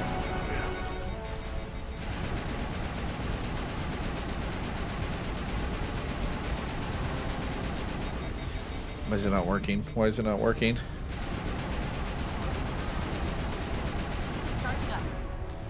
Okay. Can I use this gun and shoot him? Is that what I'm supposed to do?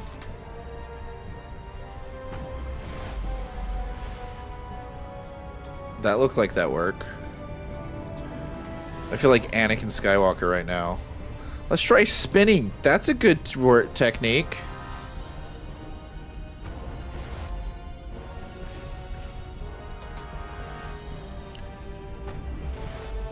Are you done? Oh my gosh, look how much health that freaking thing has. Oh, they're all just continuously shooting at it. Okay. And I killed all the enemies it had. Because I'm just a boss like that. So we're just going to sit here and watch the fireworks, I suppose.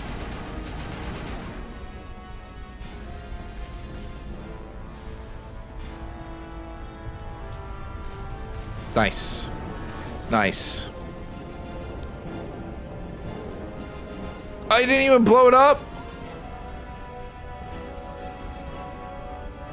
Oh, that's Krogan's.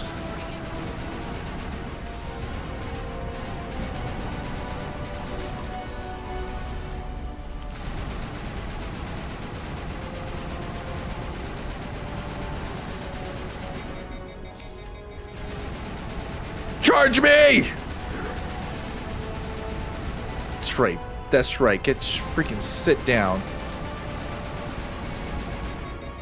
Just in time. Oh my gosh, there's another one.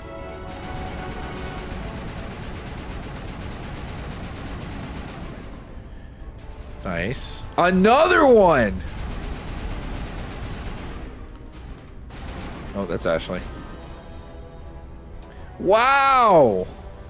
Dude, they gotta be pumping these things out of a factory or something.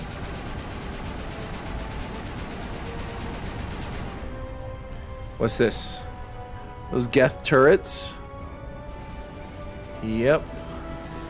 I'm used to blowing these things up with my Mako.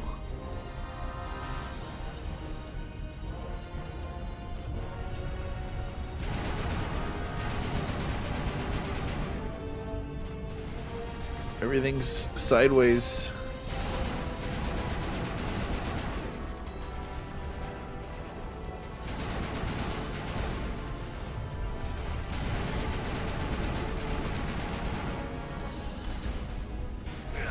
Ow. Okay, okay, okay. That's not... Oh, I have to revive them. Got it. Forgot.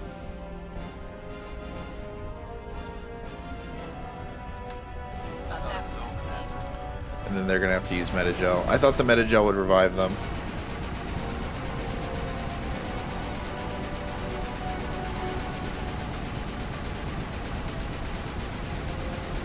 Oh my gosh, that takes so much bullets. Luckily Ashley was helping me with that one. I might have to command her to attack more of them with me.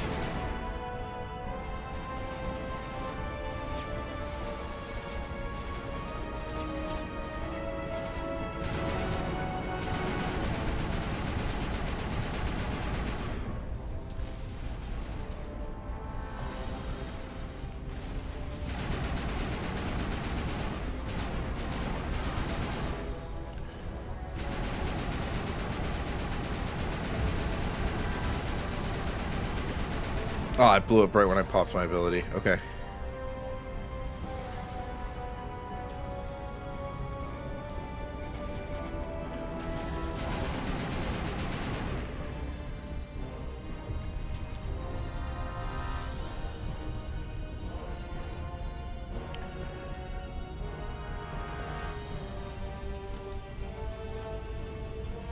Access hatch.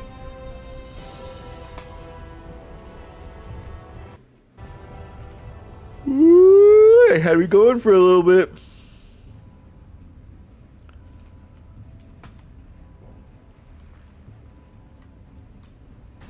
Where is this? Where are we?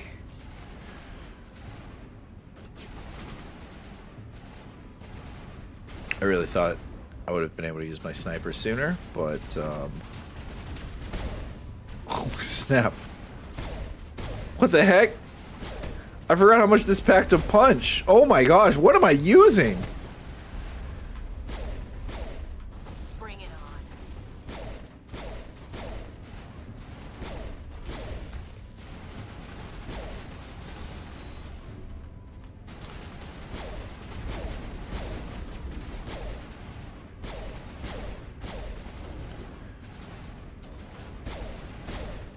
What?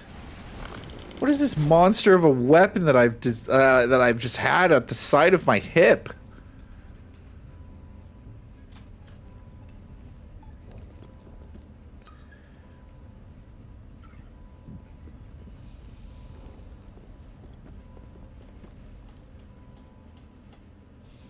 I understand why Shepard pulls out his pistol now for every fight.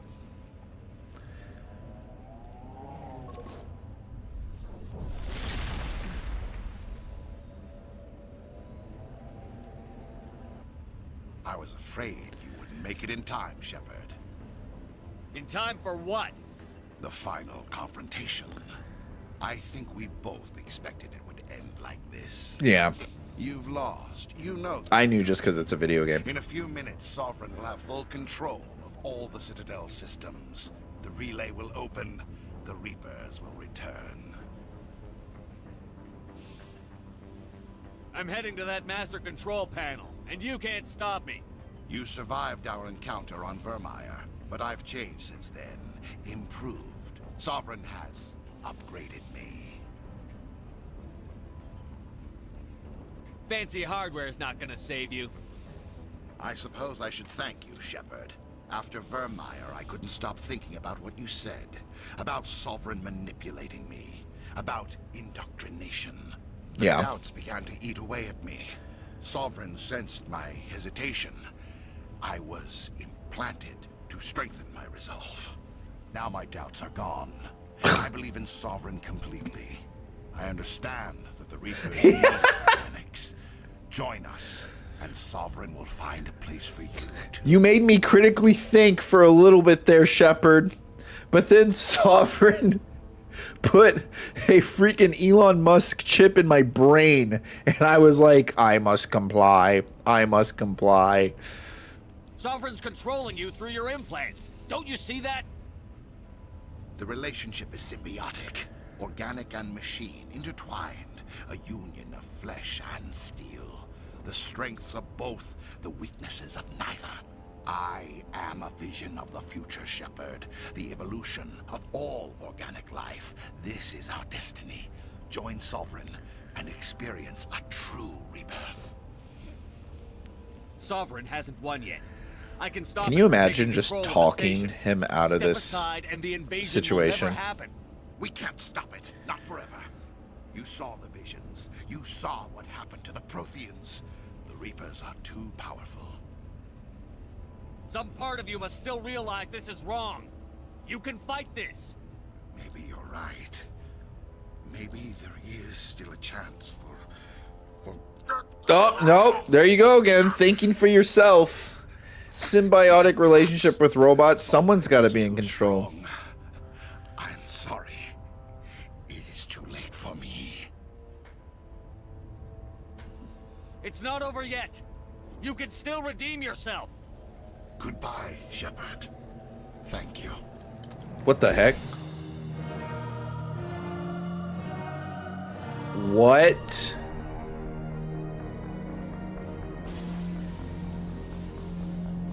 Bro.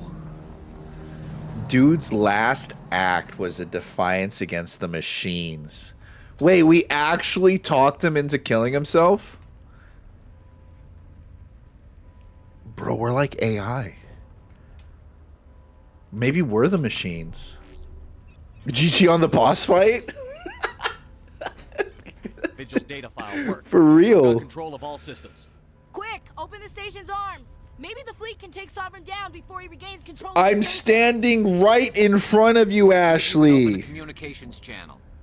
You see how Garrus just spoke with his inside voice? Main drives offline. Kinetic barriers down 40%. The council is on board. I repeat, the council is Normandy to the Citadel. Normandy to the Citadel. Please tell me that's you, Commander. I'm here, Joker. We caught that distress call, Commander. I'm sitting here in the Honduras sector with the entire Arcturus fleet. We can save the Ascension. Just unlock the relays around the Citadel and we'll send the cavalry in. You can't sacrifice human lives to save the Council. What have they ever done for us? This is bigger than humanity. Sovereign's a threat to every organic species in the galaxy. Exactly. We can't throw away reinforcements trying to save the Council. We have to hold them back until Sovereign's exposed. What's the order, Commander? Come in now to save the Ascension, or hold back?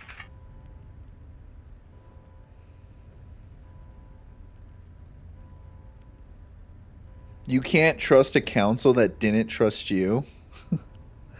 Let the council die.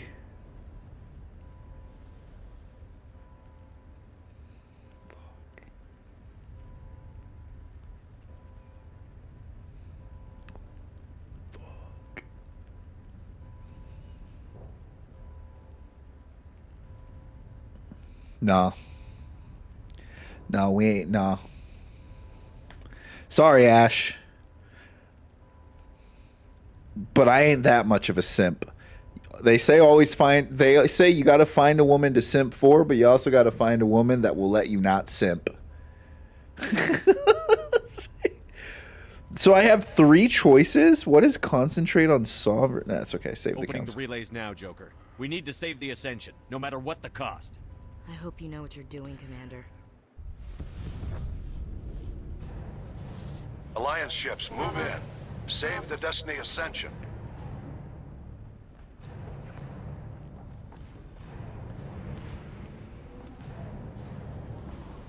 Commander, we're picking up. Ash has never been more disappointed in you. Thank the goddess. Gotta be better, Ash. Gotta be better.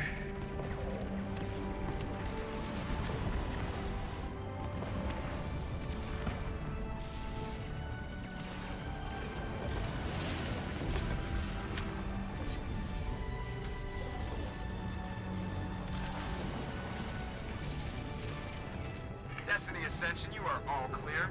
Repeat, you are all clear. All right, take out Sovereign. Opening. All ships move in. Take him out. Sovereign.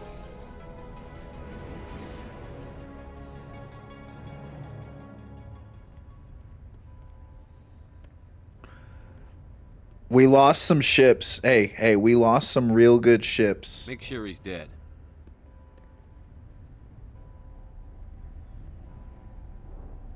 Some men risked them lives. Whoa, whoa.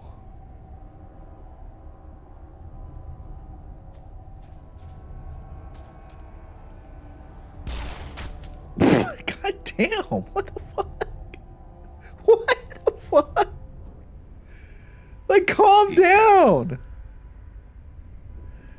Jeez, it would be Ashley that does that too. Oh, that's not good. That's red. You see red? Red means he's getting infused with power. Whoa!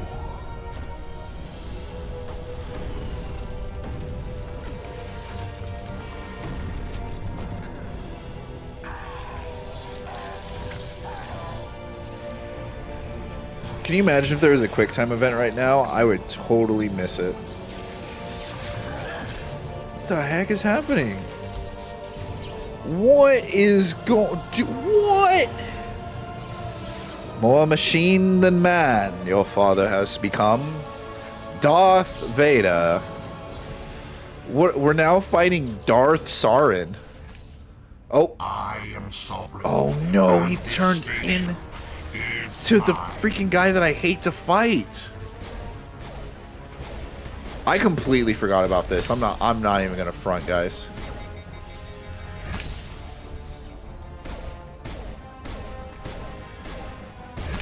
Huh.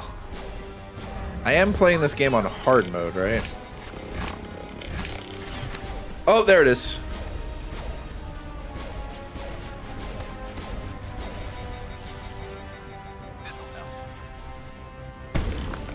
Up you go.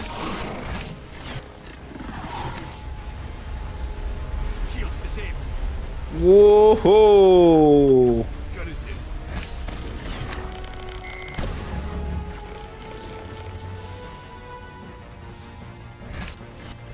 Shoot, I can't use my...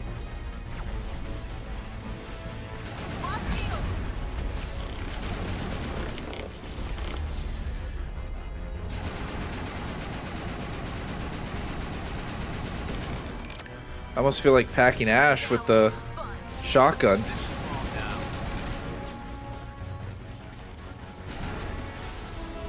Oh, and she's using a pistol? I'm gonna assume her assault rifle got overheated.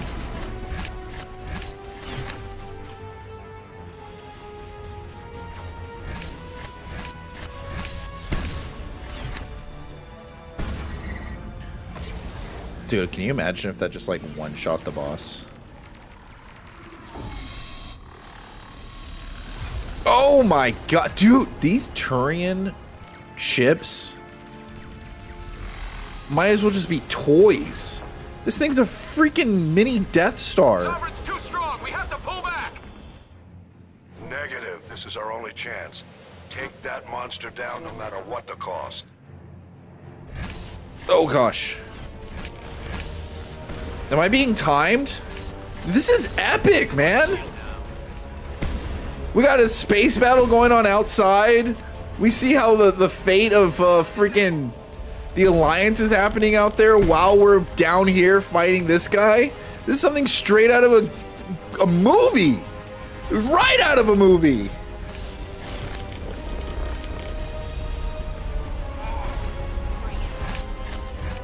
Gosh, I feel like I'm running out of time. I feel like I gotta kill him. Like now.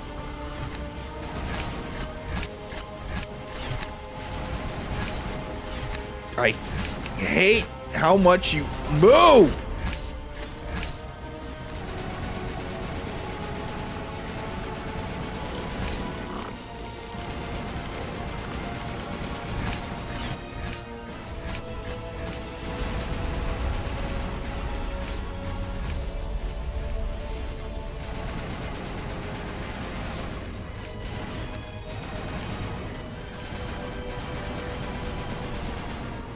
Oh my gosh, got him.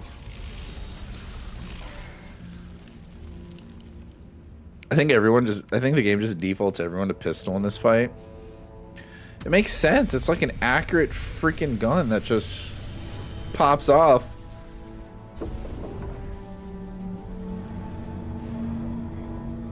It's like, look, you're gonna need to just blast this guy. Its shields are down. Now's our chance. Hit it with everything we got.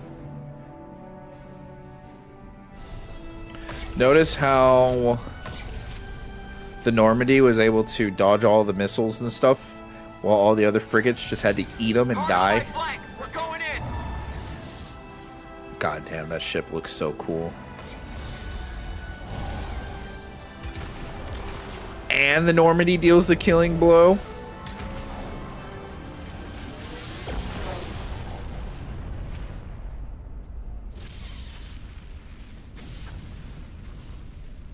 Uh-oh.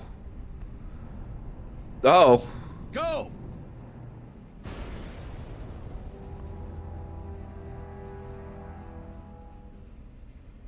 No.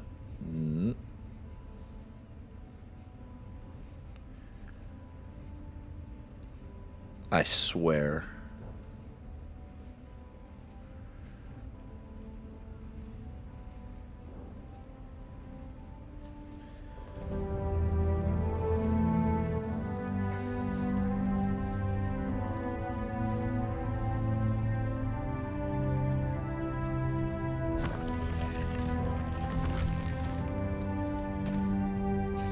That's Ashley.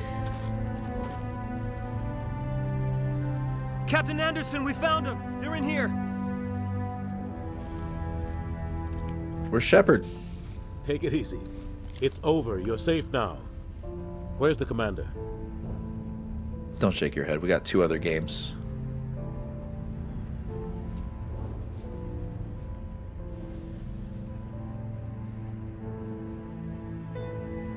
We got 2 other games.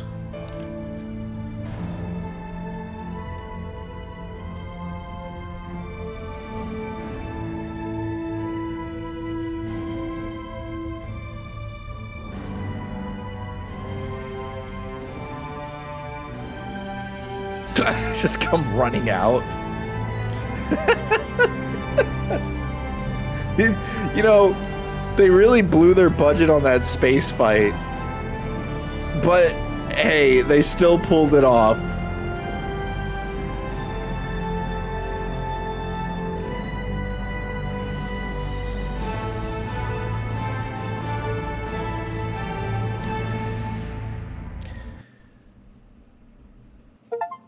Ambassador, Captain, Commander Medal Shepard. of Honor.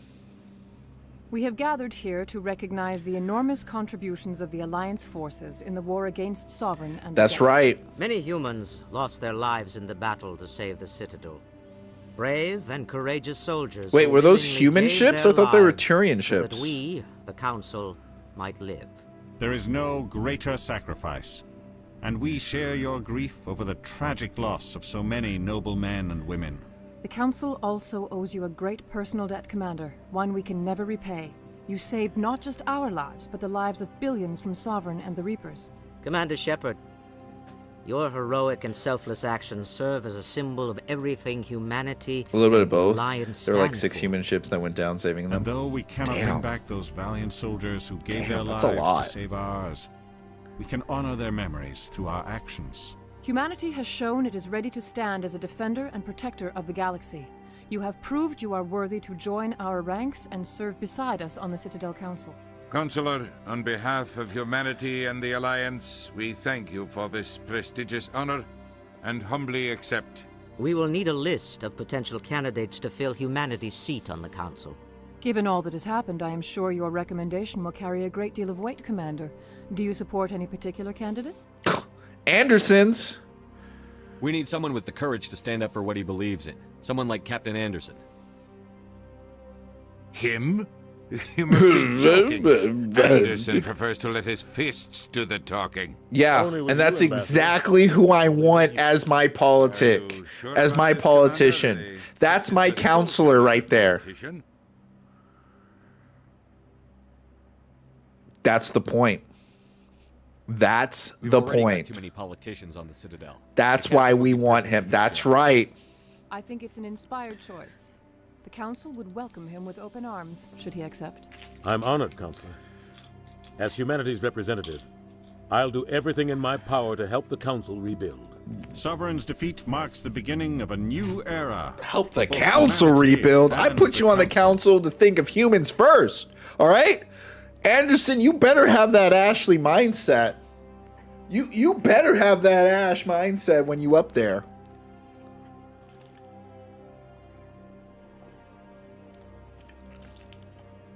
Sorry, I got some tooth work done. I had to get what's a root canal. I had to get a root canal.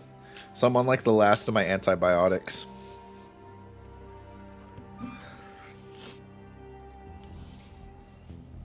Sovereign was only a vanguard. The Reaper fleet is still coming. Hundreds of ships, maybe thousands. And I'm gonna find some way to stop them.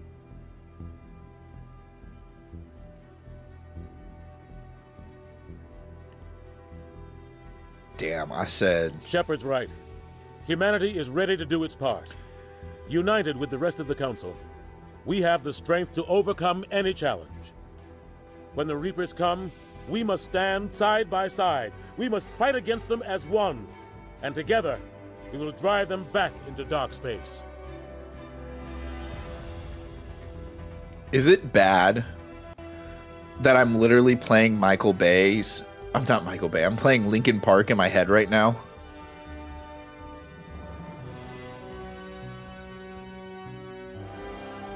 Damn.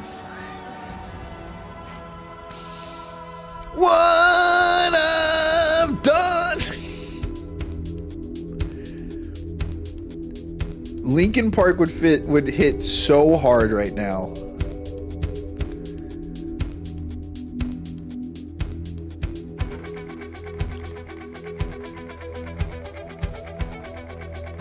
Oh, wait a second.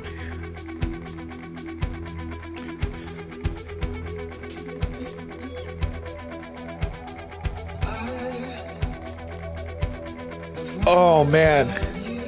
Guys, thanks, Kojima, for the copyright. Guys, we've been playing and just chatting this whole time. we've been playing and just chatting this whole time. Let me fix that.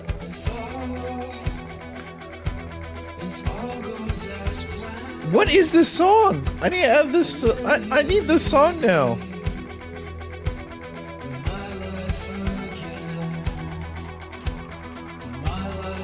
It's okay, guys. I fixed it. We're in Mass Effect Legendary Edition now.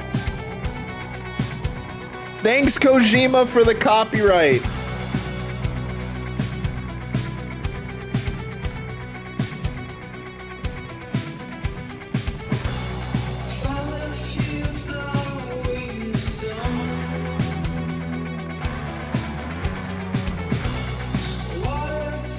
Hold on.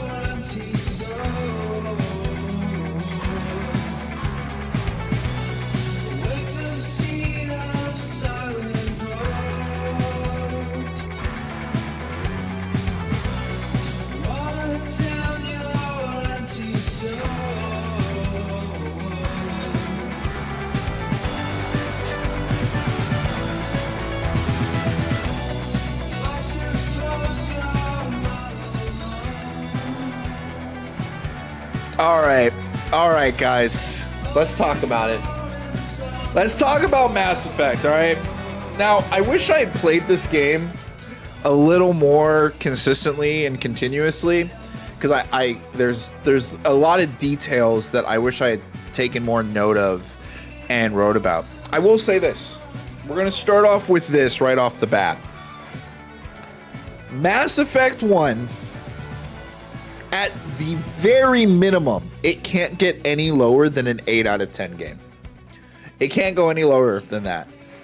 You might be able to argue a 7.5, but it is nothing lower than an 8 out of 10 game. What might bring it down to an 8 is the Mako levels. The open world exploratory levels. Those levels are kind of boring, they're repetitive. They are very close to feeling like Starfield. But does it still hold up for today? I 100% think it does. I think there's a lot about the game that does way better than what modern day games come back do themselves. And I would never be upset if this game got a remaster or a remake. Now, I would not want it to get a remake in today's industry, because then we'd get some stuff that, well, they might do some censoring, they might get away some things, they might change some lines, they might actually not keep Ashley from being as based as she is. Everyone calls her racist because what she says makes people uncomfortable, and the fact of the matter is, she needs to stay that way. So until the industry is more comfortable with that kind of stuff again, then I'm not gonna root for a reboot, but I think it would do great. You get rid of the open world Starfield type of traversal in the Mako. You keep everything else. You scale everyone up. You add a little bit longer sex scenes. Boom, you got yourself an easy 10 out of 10. Those are probably the biggest issues with the game. Other than that, everything else seems fine. I think there's plenty of things about this game that still are a step up. My God, this song is loud. Still are a step above what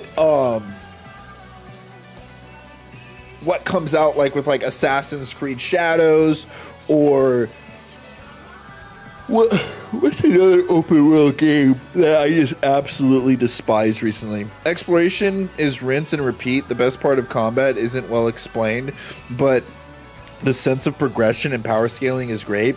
If you can find armor along the way, world building and main plot are solid. I couldn't have said it better myself.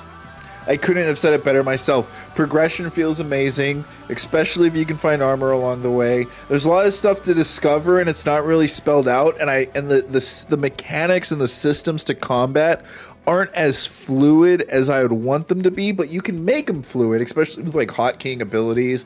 But I wish your characters, I wish your teammates felt more involved. But they fix that in the later games. They really do. And you can still have them involved. Again, if this game was reboot, for what this game is, for how old this game is, it is absolutely phenomenal. But if this game got like a Gothic remake or like an Assassin's Creed resync, again, I don't want modern day developers doing it because modern day developers will censor a lot of the game. And I think the game is absolutely beautiful with the way it is. But with that being said, with the flaws in mind, and with all the things that are great about the game, and some of the things that we're finding, and some of the things that felt like, okay, well, some of these moments felt like they were budgeted and they just did what they could with what they had, and they tried to build up on it. They still work. They still pull it off. This game's easily an 8 or a 9 out of 10. Easily an 8 or a 9 out of 10. And I had a great time playing it.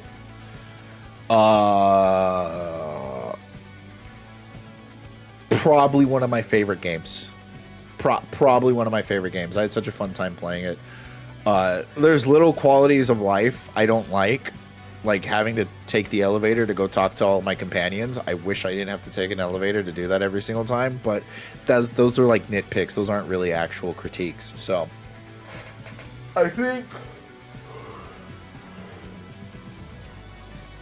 what we'll do next week is we'll play Mass Effect 2. And we'll just go hard in the paint. I'm gonna end the stream a little early today because Kate's gonna be going out of town for work. So I'm gonna go spend some time with her. I'm glad we were able to finish this game. I would like a remake like how Final Fantasy VII was. They didn't have a fully cooked plan from the start. Now they know what would work and what wouldn't. A ground-up remake would benefit from a tighter writing, less drawing changes between releases. I 1000% agree. You can feel the duct tape on this game. You can feel the duct tape, and it's not bad. They pull it off, but you can sense where it's like, okay, well, they have an idea. They want to go a certain direction with it. They don't know if they're going to pull it off, so they're doing everything they can to pull it off here and now. And there is, I think, a remake for Mass Effect would freaking rule, man. It would knock off everybody's socks. But I swear to God, if they censor it, I'm not buying it. I swear to God, if it gets censored, I'm not buying it. I will move mountains. I don't know how, but I would force myself to go viral on the internet to bitch and moan about them censoring Mass Effect if they rebooted it. I would be so mad. The Final Fantasy remakes are good. I think the Final Fantasy remakes, I don't know, sometimes they just feel like they get lost in the sauce, but like if you remember playing Final Fantasy VII, that's a big freaking game. Final Fantasy VII is a big freaking game, so it's nice. I kind of like that the remakes are cut into 3 parts for that. I'm making my mission to get it back onto Fox News and CNN. We'd make it frontline news. Dude, I would be so pissed. This is still one of my favorite games. And it's so funny because I never really played Mass Effect. I always played Mass Effect 2 and I played Mass Effect 3. So to come back and play Mass Effect 1 and to see where it all like stemmed from, to see where it all came from, because this is only my second time playing the first game. It's still wonderful. I still had a good time. I had more fun playing this game than I do playing some other games. Like I'm playing like Gothic right now off stream to put out like a review, and I have way more fun playing Mass Effect. So I'm gonna write a review for Mass Effect. I'll put out something. Is it still good? It is. It's phenomenally good. It's where I understand why people play this game once a year. I understand why people come back to this series over and over again. I understand why it's so beloved, and it always makes so much sense why BioWare was like the defining RPG gaming company at the time. I mean, they had Knights of the Old Republic, they had this, they had Dragon Age. Oh yeah, I did play Dragon Age on stream, didn't I? I might have to do Dragon Age on stream again, just so we can get a refresher, and then we can do some other stuff. I can do a review of that one as well. But Saturdays, I'm liking Saturdays. I'm liking playing like old games, going back through old games and playing on Saturday. We'll keep it up. Mass Effect 2. we'll do next week, next Saturday. We'll start that. So until next time, guys.